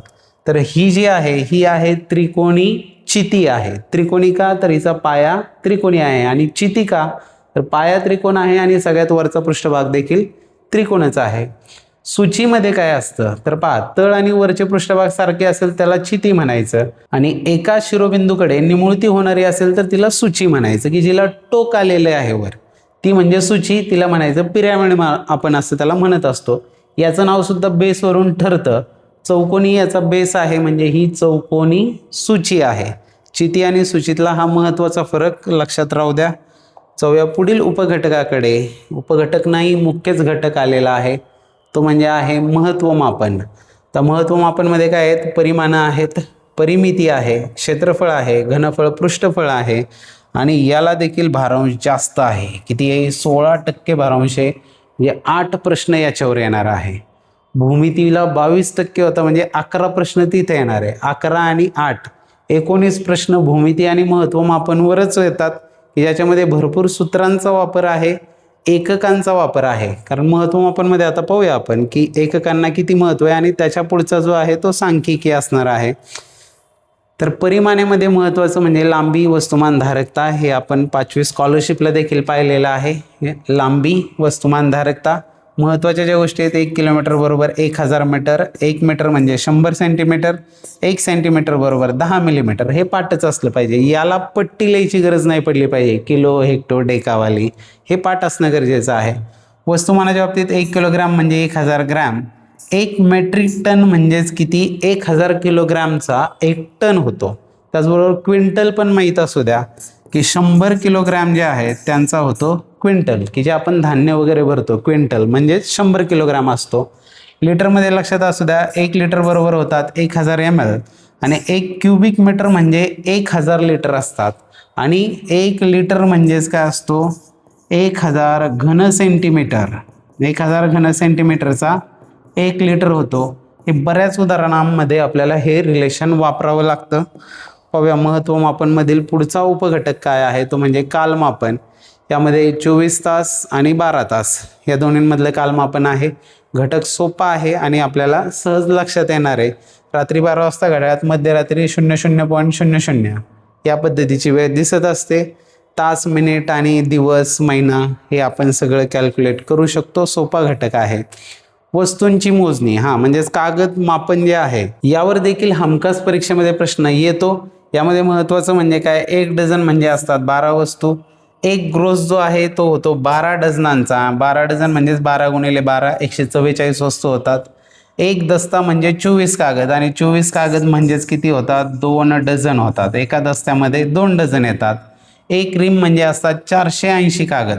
480 भागिले 12 जर केलं तर 12 चौक 48 म्हणजेच हे 40 डझन असतात.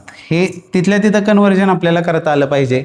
1 रिम म्हणजे 480 कागद म्हणजेच 40 डझन, आणि 1 दस्ता म्हणजे 2 डझन होतात. तर 40 डझन म्हणजेच किती, 20 दस्ते होणार आहेत. हे इंटररिलेशन सुद्धा आपलं पाठ असलं पाहिजे. याचा छोटासा चार्ट समोर ठेवा किंवा रोज वाचा, हे पाठ होऊन जाईल आणि याच्यावरचे प्रश्न सहज सोडवता येतील.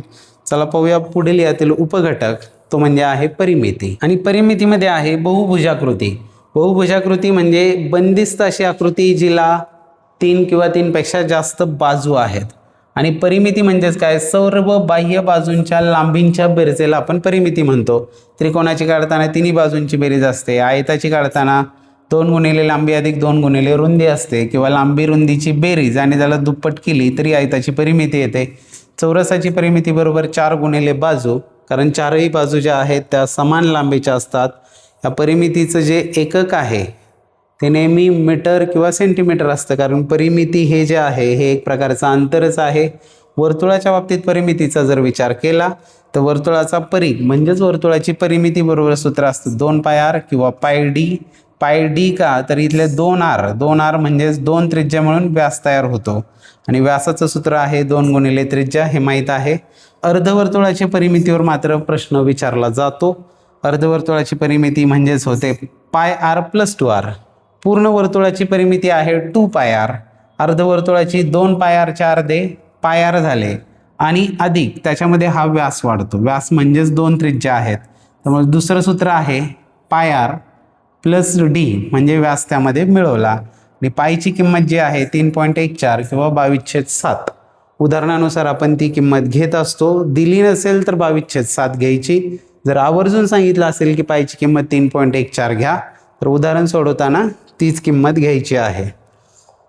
चला पाहूया पुढील घटक, तो आहे क्षेत्रफळ. आणि क्षेत्रफळामध्ये सुद्धा आहे पहिल्यांदा त्रिकोणाचं क्षेत्रफळ. त्रिकोणाचं क्षेत्रफळ बरोबर 1/2 गुणिले पाया गुणिले उंची, की ज्यावर आताच्या पॅटच्या पेपरमध्ये पण बरेच प्रश्न यावर विचारलेले होते.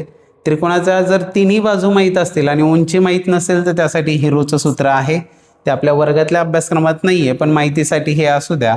हिरोचं सूत्र क्षेत्रफळ काढण्याचं आहे √s × s - a × s - b × s - c. s म्हणजेच असते त्या त्रिकोणाची अर्धपरिमिती.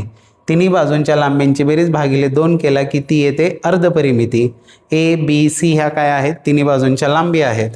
समभुज त्रिकोणाच्या क्षेत्रफळाला मात्र खास सूत्र आहे वर्गमुळात 3/4 गुणिले बाजूचा वर्ग. ही बाजू जी आहे किंवा ही बाजू आहे, या बाजूला वर्गमुळात 3/4 ने जर आपण गुणलं बाजूच्या वर्गाला, तर आपल्याला समभुज त्रिकोणाचं क्षेत्रफळ मिळत असतं. समभुज त्रिकोणाच्या उंचीचं सूत्र पण लक्षात असू द्या. उंचीचं सूत्र आहे वर्गमुळात 3/2 गुणिले बाजू, ही असते उंची. का बरं, 60 अंशासमोरील बाजू ही कर्णाच्या वर्गमुळात 3/2 पट असते, त्याच्यावरून ते सूत्र आलेलं आहे.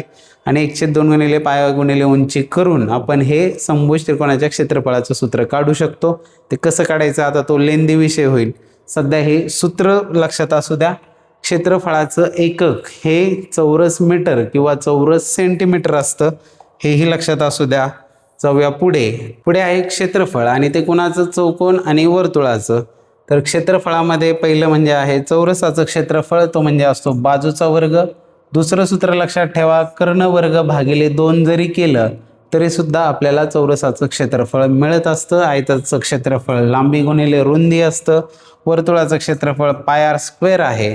आणि क्षेत्रफळाशी संबंधित असणारी गोष्ट म्हणजे काय, 1r बरोबर 100 स्क्वेअर मीटर असतात, आणि 1 हेक्टर बरोबर 10,000 चौरस मीटर असतात.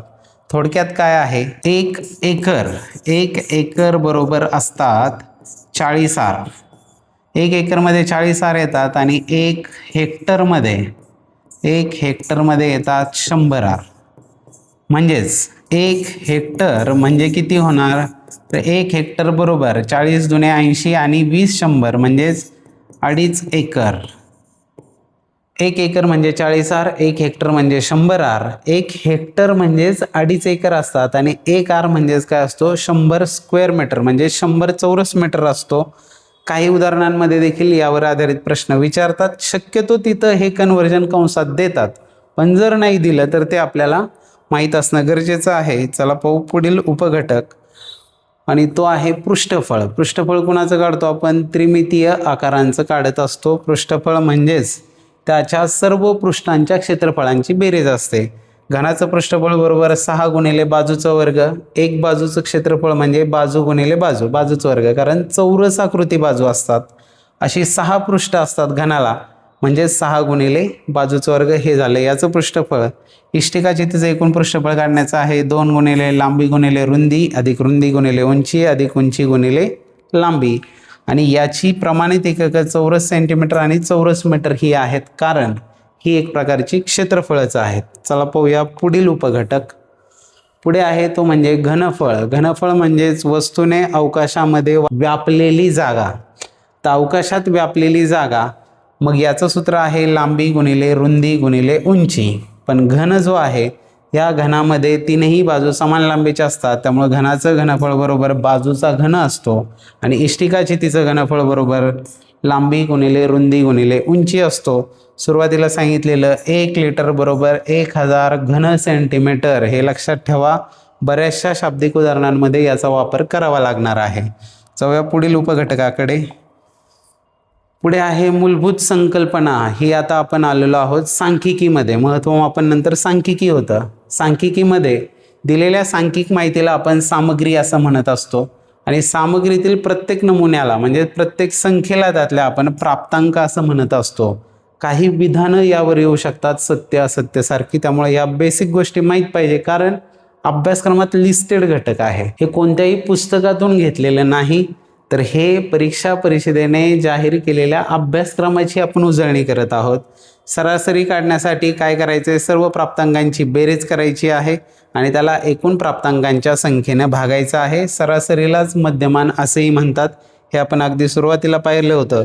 यासाठी आपण वारंवारता वितरण सारणी तयार करत असतो, आणि यामध्ये प्राप्तांक असतात, ताळ्याच्या खुणा असतात आणि वारंवारता असते। तर प्राप्तांक जे आहेत ते आपण xi घेतो, वारंवारता जी आहे ती fi घेत असतो, आणि एकूण वारंवारता कोणत्या अक्षराने दाखवतात हा सुद्धा प्रश्न येऊ शकतो। तर तो n या अक्षराने एकूण प्राप्तांकांची संख्या दाखवली जाते। आणि या वारंवारता वितरण सारणीवरून सरासरी किंवा मध्यमान कसं काढायचं हे आपण सुरुवातीला सरासरी घटकामध्ये पाहिलेलं आहे। चला जाऊया पुढील उपघटकाकडे।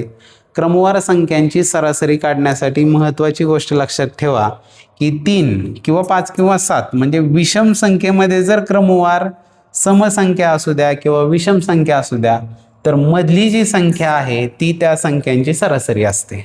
या क्रमाने असणाऱ्या संख्या, या समजा 5 ही पण विषम संख्या आहेत, तर त्यातली जी मधली संख्या आहे ती त्याची सरासरी असते। या 5 सम असतील तर मधली जी संख्या आहे ती त्यांची सरासरी असते। हे पहिले दोन्ही नियम। आता तीच गोष्ट आहे क्रमवार नैसर्गिक संख्यांच्या सरासरीविषयी। म्हणजे 1 2 3 4 5 अशा 5 संख्या आहेत क्रमाने, त्यातली सरासरी काय येणार आहे, 3 येणार आहे।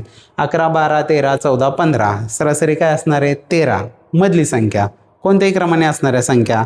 आणि समान फरक असलेल्या विषम किंवा समसंख्यांची सरासरी मधल्या संख्ये इतकीच असते, ते देखील आपण पाहिलं। यावरच आधारित पुढे आहे ती म्हणजे क्रमवार संख्यांची सरासरीचा दुसरा नियम, की जर तिथं विषम होत्या 5 संख्या होत्या तेव्हा मधली संख्या 7 असतील तर मधली, पण जर 4च संख्या असतील तर काय, तर 4 संख्या असताना क्रमवार संख्यांची सरासरी जी आहे ती काढताना करायचं पहिली संख्या अधिक शेवटची संख्या भागिले 2। हे केल्यानंतर आपल्याला त्यांची सरासरी मिळून जाते। सूत्र न वापरता करायचं असेल तर 4 किंवा 6 8 क्रमवार विषम संख्यांची सरासरी ही मधल्या 2 संख्यांच्या दरम्यानची संख्या असते। हे 4च विषम संख्या दिल्यात, समजा त्या 4 संख्या आहेत विषम 13 15 17 आणि 19, आणि यांची सरासरी काढायला लावलेली आहे। तर मधल्या ज्या 2 संख्या आहेत हे 15 आणि 17 आहेत, यांच्या जी मधली संख्या आहे ती येते 16, म्हणजे 16 ही सरासरी असते या 4ही संख्यांची। हे जसं विषम संख्यांच्या बाबतीत आहे तसंच समसंख्यांना देखील हाच नियम लागू होतो। आणि वेग बरोबर अंतर भागिले वेळ हे सुद्धा सरासरीचंच एक उदाहरण आहे, की तो वेग ताशी वेग म्हणजे सरासरी 1 तासामध्ये किती गाडीनं अंतर कापलं ती सुद्धा एक प्रकारची सरासरीच असते। चला पाहूया पुढील उपघटक, वारंवारता सारणीवरून सरासरी काढणं। त्याचं सूत्र तुम्हाला सांगितलं की x बार म्हणजेच काय, मध्यमान किंवा सरासरी बरोबर समेशन म्हणजे बेरीज कुणाची, वारंवारता आणि प्राप्तांक fi × xi यांच्या गुणाकाराची बेरीज, त्याला एकूण वारंवारतेने भागलं, म्हणजे वारंवारतांची जी बेरीज आहे तिला n म्हणतो आपण, त्याने भागलं की आपल्याला मध्यमान किंवा सरासरी मिळत असते। इथं आपला सांख्यिकी हा भाग संपला, आणि आता शेवटचे 2 घटक राहिलेले आहेत की जे आहेत व्यावहारिक गणित आणि बीजगणित। व्यावहारिक गणिताला 14% भारांश म्हणजे 7 प्रश्न हे शेकडेवारी, बँक सरळ व्याज, नफा तोटा, सूट, रिबेट, कमिशन, दलाली यावर आहेत. यांचे स्पेशल व्हिडिओज आपली जी 28 व्हिडिओची सिरीज आहे TET पोलीस भरती 7वी स्कॉलरशिप, तर यामध्ये या तिन्ही सगळ्याच घटकांवरील व्हिडिओज स्पेशली उपलब्ध आहेत. एका व्हिडिओमध्ये 40-50 प्रश्न सोडून दाखवलेले आहेत अत्यंत सोप्या पद्धतीने. त्यामुळे त्या व्हिडिओज नक्की पहा. त्यात लवकर सापडत नसतील तर आधी चॅनलला सबस्क्राईब करून घ्या. आता ते तुम्ही सुरुवातीलाच केलेलं असेल, पण केलं नसेल तर चॅनलला सबस्क्राईब करून घ्या, म्हणजे त्या व्हिडिओज तुम्हाला सहजच सापडतील. आणि शेवटचा जो असणार आहे तो म्हणजे बीजगणित, की ज्याला 16% भारांश म्हणजे त्यावर 8 प्रश्न विचारले जातात. आणि एकूण प्रश्नपत्रिकेमध्ये 30% सोपे, 40% मध्यम आणि 30% कठीण प्रश्न असतात. 7वीला एक फिक्स आहे की फक्त एकच अचूक पर्याय निवडायचा आहे. 2 पर्याय बरोबर असणारा कोणताही प्रश्न नसणार आहे, एकच पर्याय असणारा प्रश्न असणार आहे. व्हिडिओ आवडला असेल तर पटकन लगेच लाईक करून घ्या आणि कमेंटमध्ये तुम्ही लिहिणार आहात विनर, कारण तुम्ही जिंकणार आहात, तुम्ही आहात विनर. पाहूयात आता व्यावहारिक गणित आणि त्यातलं शेकडेवारी. शेवटपर्यंत टिकून राहायचं आहे व्हिडिओमध्ये. एकाच व्हिडिओतून आपली गणिताची टोटल वर्षभराची रिव्हिजन आपण करतोय. पाहूयात आता व्यावहारिक गणित आणि त्यातला पहिला जो आहे तो आहे शेकडेवारी. तर शेकडेवारी म्हणजेच काय, छेद 100, त्यालाच आपण टक्केवारी, शतमान असं सुद्धा म्हणतो, पर्सेंटेज. आणि हा एक प्रकारचा अपूर्णांक आहे की ज्याचा छेद नेहमी 100 असतो. आणि याचा उपयोग कुठं होतो, नफा तोटा, वाढ घट, दलाली, कमिशन, सूट या बाबतीत शतमानामध्ये या गोष्टी सांगितल्या जातात. आणि अपूर्णांकाचं शतमानात रूपांतर म्हणजे 304चे शेकडा करायचे तुम्हाला, त्याला 100ने गुणा. हे झाले 4 25 100 आणि 25 त्रिक झाले 75, हे 75% झाले. म्हणजेच अपूर्णांकाचं शतमानात रूपांतर करताना आपण 100ने गुणतो आणि शतमानाचं म्हणजे हे 75% आहेत त्याचं अपूर्णांकात रूपांतर करायचं आहे, तर त्याला काय करतो आपण, 100ने भागत असतो. 75चे 100 आणि भाग दिल्यानंतर 25 त्रिक 75, 25 चौक 100 झाला त्याचा पुन्हा अपूर्णांक. हे परस्पर रूपांतर देखील लक्षात असू द्या. पुढे आहे त्यामध्ये बँक आणि सरळ व्याज. तर यामध्ये सुरुवातीला बँकेतील विविध खाती ही आपल्याला समजून घेणं गरजेचं आहे. बँक ही पैशांचे व्यवहार करणारी सरकारमान्य वित्तीय संस्था आहे आणि त्यामध्ये असणारी खाती, आणि त्यामध्ये पहिलं आहे ते म्हणजे चालू खाते. चालू खाते म्हणजे हे काही चालू वगैरे नसतं, त्याचं नाव तसं आहे, करंट अकाउंट. आणि हे कोणासाठी असतं, व्यापारी वर्गासाठी असतं. यावर व्याज मिळत नाही, दिवसात किती वेळा पैसे भरा, किती वेळा काढता येतात. दुसरं बचत खाते म्हणजे सेव्हिंग अकाउंट, ठराविक रक्कम बँकेत जमा करून खातं उघडतात, त्यावर आपल्याला व्याज मिळतं. जनरली आपल्या सगळ्यांचं असतं ते बचत खातं, सेव्हिंग अकाउंट. आवर्ती ठेव म्हणजे सुरुवातीला तुम्हाला रिकरिंगचा अर्थ सांगितला होता, रिकरिंग डिपॉझिट RD ज्याला आपण म्हणतो. दर महिन्याला आपण पैसे भरत राहतो आणि बचत खात्यापेक्षा यात जास्त व्याज मिळत असतं. मुदत ठेव म्हणजेच FD, फिक्स्ड डिपॉझिट, की जे बँकेत आपण ठेवतो आणि बचत खात्यापेक्षा सुद्धा यामध्ये जास्त व्याज मिळत असतं, त्यामुळे यामध्ये सुद्धा गुंतवणूक केली जाते. रोख रकमेविना व्यवहार करण्यासाठी bank, ATM, debit card, credit card यासारख्या सुविधा आपल्याला पुरवत असते. इंटरनेट बँकिंग हा सुद्धा त्याचाच एक प्रकार आहे. आता आपण UPI जे वेगवेगळे वापरतो हा सुद्धा त्याचाच प्रकार आहे. पुढे सरळ व्याजमध्ये लक्षात घ्या, सरळ व्याज जे आहे म्हणजेच मुद्दलापेक्षा जी जास्तीची रक्कम आपल्याला मिळते त्याला आपण व्याज म्हणतो. आणि यामध्ये मुद्दल म्हणजे काय, एखाद्या कामासाठी घेतलेली किंवा दिलेली मूळ रक्कम जी आहे तिला मुद्दल म्हणायची. मुदत म्हणजे किती कालावधीसाठी ती रक्कम वापरली ती. व्याज म्हणजे घेतलेल्या किंवा दिलेल्या मूळ रकमेपेक्षा जे जास्त पैसे आपल्याला मिळतात त्याला व्याज म्हणायचं. आणि दर म्हणजे दर साल, दर शेकडा, प्रत्येक वर्षी प्रत्येक 100 रुपयांना किती रुपये मिळणार तो म्हणजे असतो व्याजाचा दर, आणि तो नेहमी टक्केवारीत दिलेला असतो. आणि रास म्हणजे काय असते, तर मुद्दल अधिक व्याज बरोबर असते रास म्हणजेच अमाऊंट. आणि सरळ व्याज काढण्याचं सूत्र आपल्याला माहीत आहे, मुद्दल गुणिले दर गुणिले कालावधी भागिले 100 बरोबर जे आहे ते असतं सरळ व्याज. आता 1 2 3 4 पैकी कोणत्याही 3 गोष्टी दिल्या असतील तरी 4थी गोष्ट आपल्याला शोधता येते. त्यावर आधारित प्रश्न परीक्षेमध्ये विचारले जातात. चला पाहूया पुढील उपघटक, तो आहे नफा तोटा. आणि नफा तोटामध्ये महत्त्वाचं असतं म्हणजे खरेदी किंमत, विक्री किंमत, शेकडा नफा, शेकडा तोटा. खरेदी किंमत जी आहे ती कशी तयार होते, तर वस्तूची जी असणारी मूळ किंमत आणि त्यावर वाहतूक, हमाली, जकात यासाठी झालेला खर्च यांची मिळून तयार होते ती म्हणजे असते एकूण खरेदी किंमत, आणि त्यानंतर जी विक्री केल्यानंतर मिळणारे पैसे आहेत त्याला म्हणायचं विक्री किंमत. त्यामुळे नफा तोटा कॅल्क्युलेट करत असताना आधी एकूण खरेदी किंमत आणि एकूण विक्री किंमत हे आधी कॅल्क्युलेट करून घ्यायचं आणि त्यानंतरच नफा तोटा कॅल्क्युलेट करायचा आहे. नफा आणि तोटा कशाला म्हणायचं, तर खरेदी किंमत कमी असेल आणि विक्री किंमत जर जास्त असेल तर त्यावर नफा होत असतो. विक्री किंमत वजा खरेदी किंमत केल्यानंतर आपल्याला नफा मिळतो. आणि तोटा जो आहे तो कधी होतो, खरेदी किंमत जास्त होती पण विकून कमी पैसे मिळाले तर तिथं तोटा होत असतो. आणि तोटा बरोबर खरेदी किंमत वजा विक्री किंमत असते. यातूनच आपल्याला पुढे शेकडा नफा आणि शेकडा तोटा काढावा लागतो. शेकडा नफा शेकडा तोटा काढण्यासाठी तो नेहमी खरेदी किंमतीवर काढला जातो. खरेदी किंमत नफा भागिले खरेदी किंमत गुणिले 100 हे केल्यानंतर आपल्याला मिळत असतो नफा पर्सेंट, म्हणजे शेकडा नफा मिळत असतो. शेकडा तोटा काढताना तोटा भागिले खरेदी किंमत गुणिले 100 करणार आणि शेकडा तोटा काढतात. महत्त्वाचं काय, शेकडा नफा शेकडा तोटा हा नेहमी खरेदी किंमतीवरच काढला जातो. तिथं विक्री किंमत विचारात नाही घ्यायची. दोन वस्तूंची विक्री किंमत समान असेल आणि शेकडा नफा तोटा जर समान असेल तर त्या व्यवहारामध्ये नेहमी तोटाच होतो. आणि तो तोटा किती असतो, तो म्हणजे असतो तोट्याचा वर्ग भागिले 100.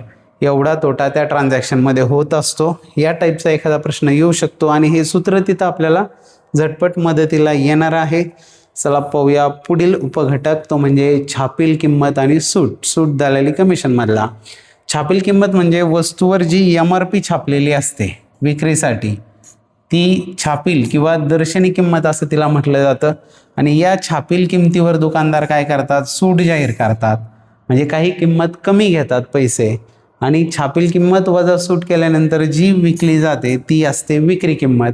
याचे डिटेल व्हिडिओज आपल्या चॅनलवर उपलब्ध आहेत. त्या प्लेलिस्टला जा. TET पोलीस भरती 7वी स्कॉलरशिप, 7वी स्कॉलरशिप आणि पोलीस भरतीचा अभ्यासक्रम एक्झॅक्टली सेम आहे. ते दोघांनाही उपयोग व्हावा म्हणून मी फक्त दोन्ही नावं त्या ठिकाणी दिलेली आहेत.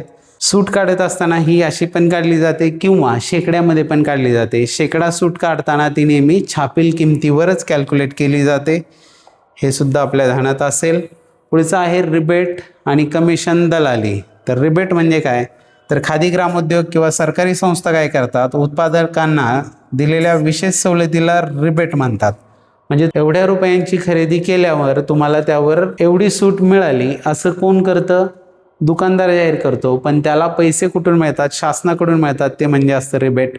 तुम्ही एखाद्या कर्जाचे नियमित हप्ते भरले म्हणून बँक तुम्हाला काय करते, रिबेट देते. रिबेट देते म्हणजे काय, त्यांच्याकडे भरलेल्या रकमेतले काही पैसे तुम्हाला देऊन टाकते, त्यालाच रिबेट म्हणतात.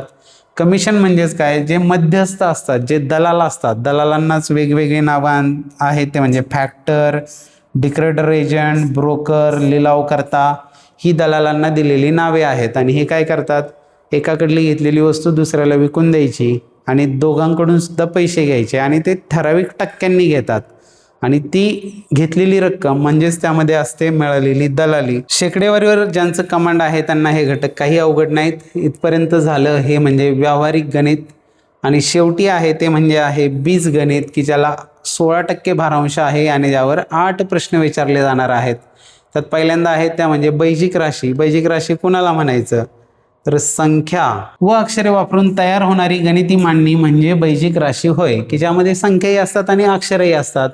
आणि यामध्ये एकपदी, द्विपदी, त्रिपदी आपल्याला ओळखाव्या लागतात. तर त्यासाठी लक्षात ठेवा, गुणाकार ही एकच क्रिया असते, त्या राशीला पद म्हणायचं. आणि ती एकपदी, ज्या राशीत एकच पद असते, तुम्ही म्हणाल की x/y² आहे, मग याला एकपदी म्हणायचं का द्विपदी म्हणायचं, याला एकपदीच म्हणायचं का, हे पण असे लिहू शकतो, x गुणिले 1/y², म्हणजे हे गुणाकाराच्या रूपात आहे, त्यामुळे याला एकपदीच म्हणायचं. द्विपदी, त्रिपदी कधी, जेव्हा बेरीज किंवा वजाबाकीने ते जोडले जातील पद, तेव्हा द्विपदी, त्रिपदी आणि बहुपदी तयार होतात. चलासोबत गुणाकारात असणारी संख्या म्हणजे त्याला सहगुणक म्हणतात. म्हणजे समजा 2x आहेत, तर यातल्या xला आपण म्हणतो चल. चल म्हणजे काय, तो कोणत्याही किमतीला म्हणतो चल. आणि त्याच्यासोबत जी संख्या असते तिला काय म्हणायचं असतं, सहगुणक, की ज्याला आपण कोइफिशियंट म्हणतो. या पद्धतीने बैजिक राशींच्या बेरीज वजाबाकी या क्रिया आपल्याला करायच्या असतात. बैजिक राशींची बेरीज वजाबाकी करताना सगळ्यात महत्त्वाची गोष्ट म्हणजे फक्त स्वरूप पदांचीच बेरीज किंवा वजाबाकी करता येते. स्वरूप पद म्हणजेच त्यांना आपण म्हणतो लाईक टर्म्स, की ज्यामध्ये समान चल आहेत आणि त्यांचे घातांक सुद्धा समान आहेत, त्यांना सरूप पद म्हणायचं. भिन्नरूप पदांची बेरीज वजाबाकी अजिबात करता येत नाही, ते आहे तसेच पडून राहतात. गुणाकारामध्ये काय आहे, प्रथम सहगुणकांचा आणि नंतर चलांचा गुणाकार करावा आणि त्यानुसार त्या चलांचे घातांक बदलत असतात. भागाकार करताना सुद्धा काय करायचं आहे, सहगुणकांचा भागाकार करायचा आहे आणि चलांचाही घातांक करायचा आहे. चलांचे घातांक जे आहेत त्यावेळेस ते उतरत्या क्रमाने लिहिले जातात आणि भागाकारात बाकी ही नेहमी भाजकापेक्षा लहान असते. हे जनरल अख्ख्या जगातलं फक्त बैजिक राशी नाही, सगळ्यांसाठीच ही सत्य गोष्ट आहे की बाकी जी येते ती नेहमी भाजकापेक्षा लहानच येत असते. यामध्ये पुढील उपघटक जो आहे तो म्हणजे आहे नित्य समानता आणि नित्य समानतेवर आधारित ही सूत्र ही आपण सुरुवातीलाही पाहिली. ए plus B bracket square A minus B bracket square A square minus B square आणि हे एक सूत्र आहे एक्स प्लस ए इंटू एक्स प्लस बी.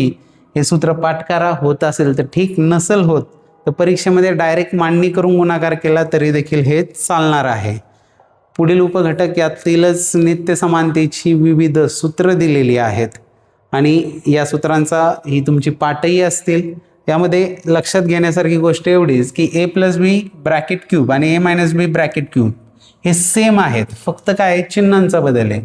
प्लसमध्ये काय होतं, सगळे प्लस आहेत आणि ए मायनस बी ब्रॅकेट क्यूबला काय होतं, एकदा प्लस एकदा मायनस, एकदा प्लस एकदा मायनस, या पद्धतीने मांडणी असते. ए क्यूब प्लस बी क्यूबला ए प्लस बी आणि पुढच्या ब्रॅकेटमध्ये मायनस येतं A square minus A B plus B square. A cube minus B क्यूबला ए मायनस बी आणि पुढे येतं A square plus A B plus B square. A square plus B square आता हे तयार केलेला फॉर्म्युला आहे. हा गरजेनुसार आपण ए स्क्वेअर प्लस बी स्क्वेअरचा फॉर्म्युला तयार करू शकतो.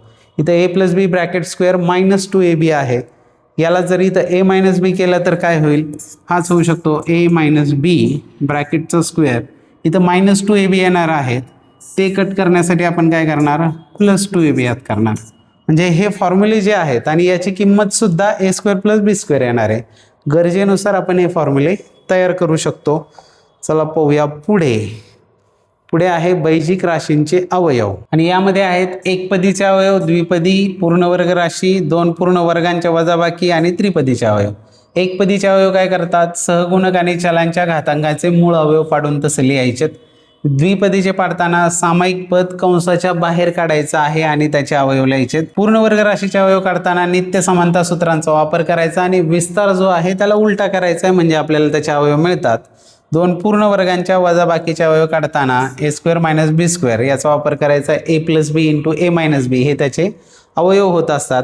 त्रिपदीचे अवयव काढत असताना मधल्या पदाची फोड करायची आहे, म्हणजे 4 पदं होतात आणि मग त्यावरून सामायिक अवयव शोधून आपण त्या ठिकाणी अवयव शोधू शकतो. आणि शेवटी आहेत ती म्हणजे आहेत एकचल समीकरणं की ज्यांच्यामध्ये एकाच चलाचा वापर केलेला असतो, म्हणजेच समानता संबंध असतात.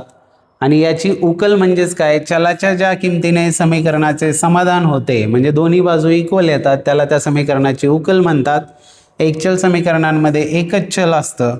समीकरणाच्या दोन्ही बाजूंवर समान क्रिया, म्हणजे दोन्हीत 2 मिळवू, दोन्हीतून 2 वजा करू असं करून, किंवा डावीकडली संख्या इकडं प्लस आहे तिकडे जाऊन मायनस होईल, म्हणजेच x plus 2 is equal to 3 आहे, तर इथं एक्सची व्हॅल्यू काढायची. 2 इकडे पॉझिटिव्ह आहे, ते उजवीकडे जाऊन निगेटिव्ह होणार, 3 मायनस 2 1 येणार.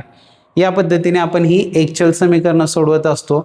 याच्यावर आधारित वर्ड प्रॉब्लेम्स परीक्षेमध्ये विचारले जातात आणि त्यामध्ये आपल्याला ही शाब्दिक उदाहरणं सोडवण्यासाठी या एकचल समीकरणांचा वापर करावा लागत असतो आणि या समीकरणांच्या मदतीने आपल्याला ती उदाहरणं सहजासहजी सोडवता येतात. अशा पद्धतीने खूप लॉंग व्हिडिओ झाला आजचा, पण आपण इयत्ता 7वी स्कॉलरशिपच्या टोटल अभ्यासक्रमाची रिव्हिजन केली आहे. एकाच व्हिडिओमधून पूर्ण अभ्यासक्रमाचा फ्लॅशबॅक जो वर्षभर आपण अनुभवलेला होता तो आपल्या समोरून गेलेला आहे. येणाऱ्या परीक्षेसाठी तुम्हाला best of luck. Channel subscribe केलं नसेल सबस्क्राईब करून घ्या, कारण स्कॉलरशिप परीक्षा झाल्यावर आन्सर की अचूक उत्तरसूची तुम्हाला सगळ्यात पहिल्यांदा आपल्या चॅनलवर मिळणार आहे. त्याचबरोबर गणिताच्या सर्व घटकांच्या व्हिडिओज आपल्या चॅनलवर आहेत. इयत्ता 8वीसाठी NMMS परीक्षेसाठी गणित बुद्धिमत्तेच्या व्हिडिओज देखील आपल्याला मिळणार आहेत. त्यामुळे चॅनल सबस्क्राईब करून घ्या. व्हिडिओ आवडला असेल तर नक्की लाईक करा आणि अजूनही कमेंटमध्ये लिहिलं नसेल तर लगेच लिहा विनर, कारण तुम्ही नक्की विनर होणार आहात. त्यासाठी तुम्हाला परीक्षेसाठी खूप खूप शुभेच्छा. बेस्ट ऑफ लक. चला भेटूया फायनल परीक्षेच्या अंतिम उत्तर सूचीच्या व्हिडिओमध्ये. धन्यवाद.